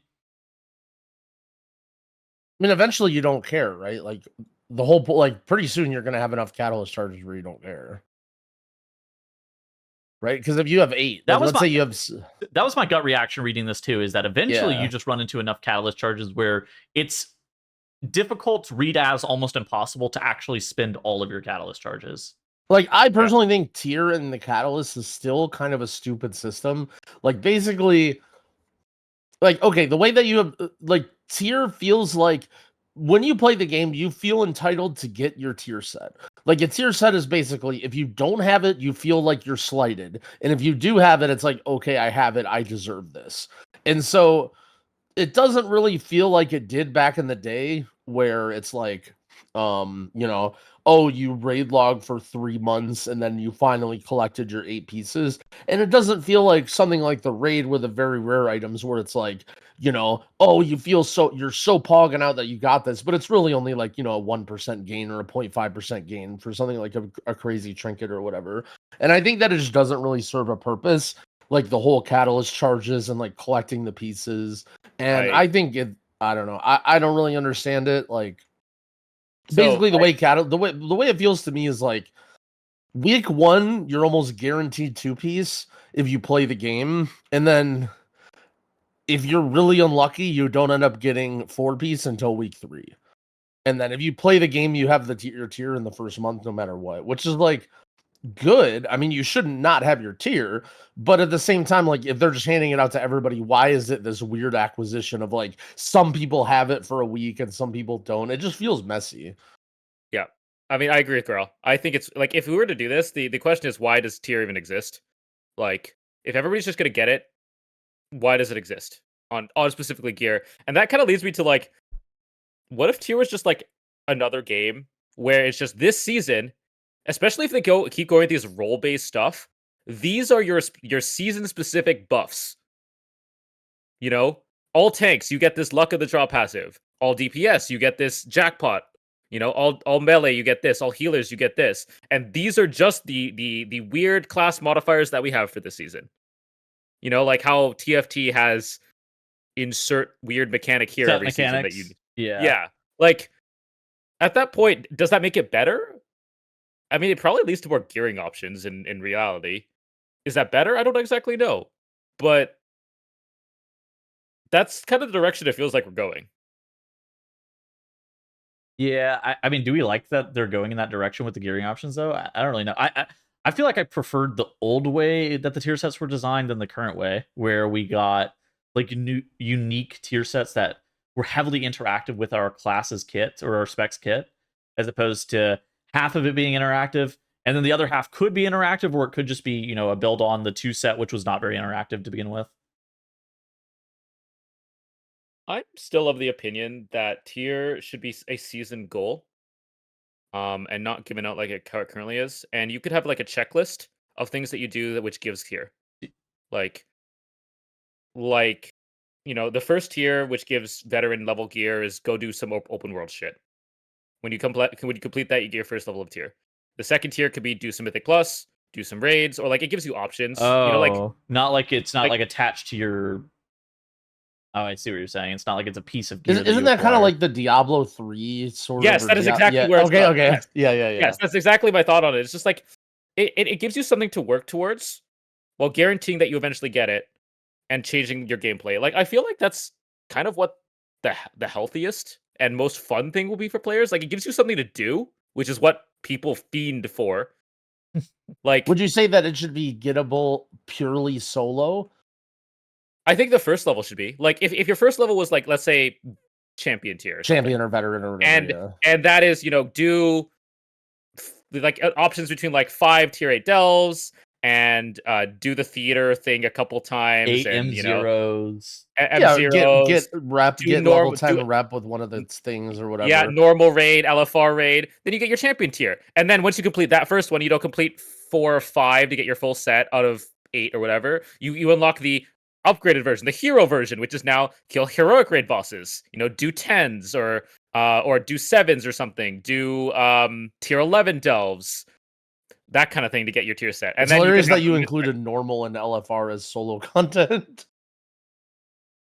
And M zeros. Like, it is, right? I mean, LFR kind of is solo content for what it's Yeah. worth, but It is. I feel like that like kind of goes for what like a really good collaboration from what the devs want, which is non-deterministic like loot, but also making you do stuff, which is what devs want you to do. Yeah, the problem is whenever tier came back recently, so it came back in Sepulchre, and I remember the catalyst wasn't released until week 8, and the drop rate on tier was insanely low, and it was like the world's largest damage gain, and you were on personal loot too. It was like the biggest shit show of all time to try to get people to tier. Yep. Tier might not have existed in that point, but like it's really weird because there's not really a big difference between tier not existing at all and tier basically feeling mandatory. And there's not really an in-between. Right, that's sort of my point when I was like, they got to get rid of this whole system. Is it almost feels like it doesn't exist, right? Like it's just some seasonal buff or like one talent point that your character gets. But I do like the concept of tier though. I mean, I think that even though it's not something that's major that I'm always thinking about, I do think the minute change from a season to season where something about either my talent tree structure or, you know, I'm just gaining this buff that may impact my rotation. It might not. It just kind of depends on the season. I actually I agree with that. I like that exactly. I like that a lot. I think that's a major part of it. Seasonal but to changes me, the are good. acquisition just makes no sense. Acquisition, maybe is a the acquisition is like simultaneously too free and too restrictive. It's kind of weird. Yeah, Well, there's just not really a line for it, right? It's like Yeah. me and Squishy keep cutting each other off, or I'm sorry. Sorry. No, it's me too, but it's basically like, right, the problem is like, you know, if they give it to you free, it feels stupid, and if they make it really hard to get, then it, you know, it feels bad. I guess like the difference is nowadays, because it's cross faction, cross server, cross everything, it's so easy to be like, well, you know, my buddy didn't get his tier set, time to find a new ret paladin from LFG, you know. Whereas back in the day, like, you know, you're in a guild, you're on a server, it's not like your team's just gonna lob you or replace you, because it's not that easy to find another guy with tier, right? Like in Wrath of the Lich King or whatever. Like, how are you, you know, week 3 into the patch, how are you just gonna get a fully tiered out warrior in your guild or whatever? But nowadays it's like, you know, you're just, you know, scraps. If you can't even get into groups. People are like, oh, 4-piece only in LFG. I remember that in was it Shadowlands or Dragonflight or whatever, where you just couldn't even, people would like put 4-piece in the group listing. Yeah, Shadowlands. You also read it's like at the start of the season, you like you said, it's famine on catalyst charges. And at the end of the season, you are feasted. You have so many. It's like, I want to mog this, I guess, and like change this for stats, and yeah. The problem odd. The problem is if it's also harder to acquire tier. I don't necessarily think that it would be a problem per se, but I do think like socially people would become weird to the point where it would become a problem, right? Where like kind of like Growl mentioned, where people in Shadowlands type that you needed your 4-piece to be able to actually do this week, or to get invited to this weekly key, and they were checking your Raider IO or your armory to make sure you actually had your tier set. That is weird, right? Like that level of gatekeeping is like pretty unacceptable, to the point where it's like, okay, people should probably have their tier. That way they don't get, or whether or not they're actually getting gate capped is almost irrelevant. If they feel like they're getting gate capped, that's a huge deal. And we kind of talk about at the very beginning of every single season, momentum, and how you can turn your momentum of, you know, getting that early key timed and getting early gear, and how you can turn that momentum into continuing to get more and more invites via the LFG system. That momentum does matter. I think it would also, like with the whole checklist system that, like I suggested, it would mean that you could do something on the week before the raid launches that everybody says is dead. You could get maybe a basic level of tier. Yeah. Go experience go make all the raiders do the content to get their tier. You know, all the raiders, mythic plusers. Go do scrap in Undermine. Go level up your cartel. Get your basic tier. All right, speaking of pacing at the very beginning of the patch, Pizza asks, he says, I want to pitch an idea that might be fun to talk about on the bench Q&A. It's basically just re-adding Heroic Week, but also implementing a normal raid and M0 content wave on patch release as well, different than what we currently have. Hold on, let him cook. It says, week 1, replace the usual no raid or no dungeon content week. We have a champion week this week at the patch. It'll be all the systems drop. M0 and normal raids ends up dropping. The best gear on the system sits at champion track. None of this content is repeatable, so there's plenty of time to check out the new patch features as well. Then week 2, we have a Heroic Week. It's just like Heroic Weeks of old. We'll launch the Heroic Raid. We'll fully launch M+ with it, because Myth Track gear only comes from the Vault anyways. And the best gear in the game in this week remains the Hero Track gear. While you technically can do Mythic Plus and have a free piece waiting for you for the Vault, from week 3. Week 3 is going to be a Mythic week anyway, so I don't know if this poses an issue. And then week 3 releases with Mythic week, and then the Mythic raid releases. Would this be better than what we currently have? I gotta shoot it down. Sorry. I mean, the problem is like to see. So I mentioned the group of friends that I have that came from Classic that are playing retail now. A lot of them are still playing. A lot of them are heavily addicted to keys right now, which is awesome to see. But so you just have to understand how a majority of people play the game, right? So a majority of people, the game cycle for WoW is you possibly level up a character, you gear up, you do dungeons and other things, and you prepare for the raid. The raid is not necessarily the end goal, but it's at least the midpoint. And if not, like, you know, it's something that you're preparing for.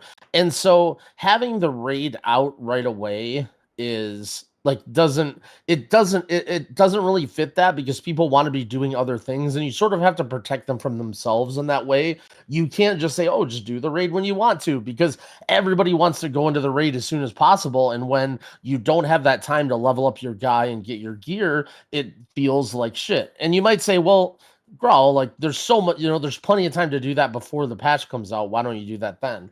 But the thing is, for a majority of people that get into like a patch, for example, you don't even know if you're going to play the patch until you see all your buds playing, right? Like you might be on the fence about playing WoW. Yeah. And then all of a sudden, okay, Tuesday is out. You're like, I'm probably not going to play this WoW patch. You get home from work or school or whatever. You sit down on your computer. You look at your friends list, and there's like 18 of your buds playing WoW, and you're just like, fuck, I want to play WoW now. Now I see everyone on, but I don't have a character. Like I'm not geared. I'm not ready. But like that's what that period's for, right? That period is to everyone get on the game. Like a majority of the people that in that guild that I'm talking about that came from Classic, they were gearing up. They were still leveling characters in the first week of the patch, right? And if that raid was out and they're like, dude, the guild would have been so split, right? There would have been the people that were regularly playing that want to get into the raid on Tuesday and Wednesday, and people that were like, well, I can't imagine wanting to gear a character and level up when your guild is already going into the raid, right? Whereas when normal raid comes out the next week,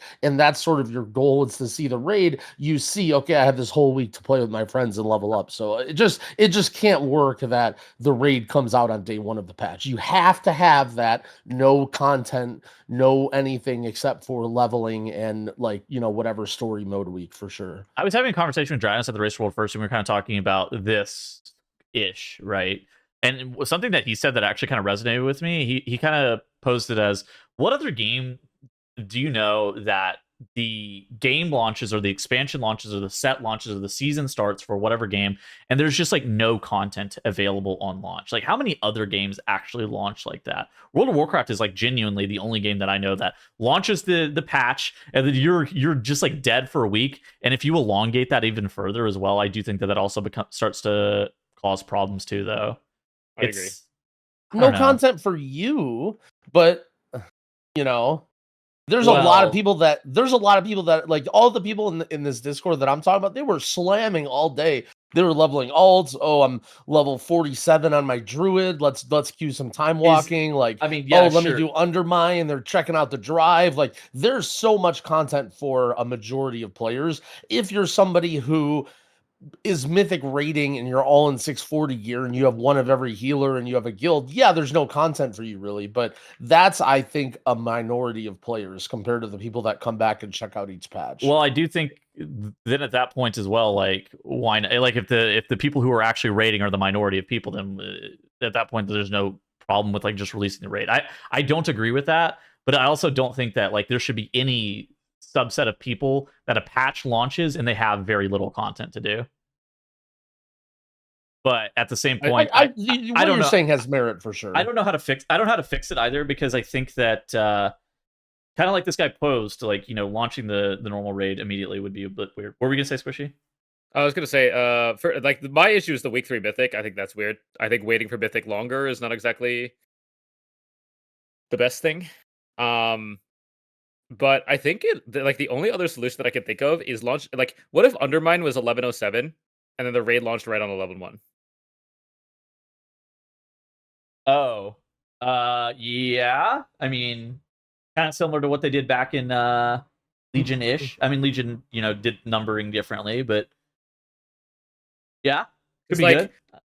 Siren Isle was a thing that existed for about 2 months, I don't know that. But it didn't have to be, right? Yeah, but nobody cares about that.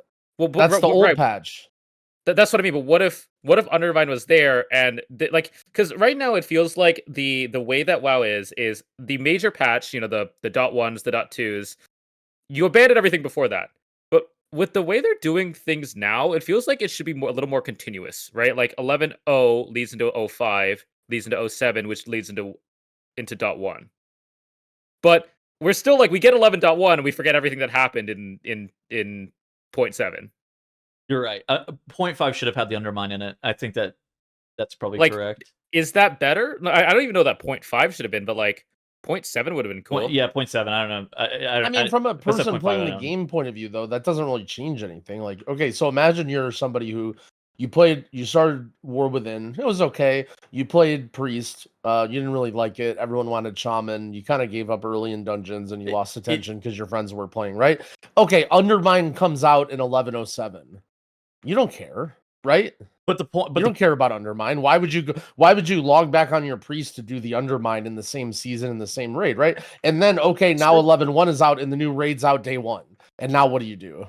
That's Whatever true. you log want. in and everyone is that's what I'm saying. Like you need to have like, I don't know, the content where people are like the casual content, the mole people content needs to very directly be followed by the raid coming out, the normal and heroic raid, because that's sort of what people are leading into, right? Like that's the path. Come back, catch up, get your character ready for a week or two, jump into the raid, do the raid with your buds, and then are you going to stick around or are you not? That's something that you decide on the patch. Right. But I think that like moving that prep time for the raid back 2 months in an 07 patch, like then people just won't do it. But what I will say is, did this patch did that patch even have? Did this patch even have that?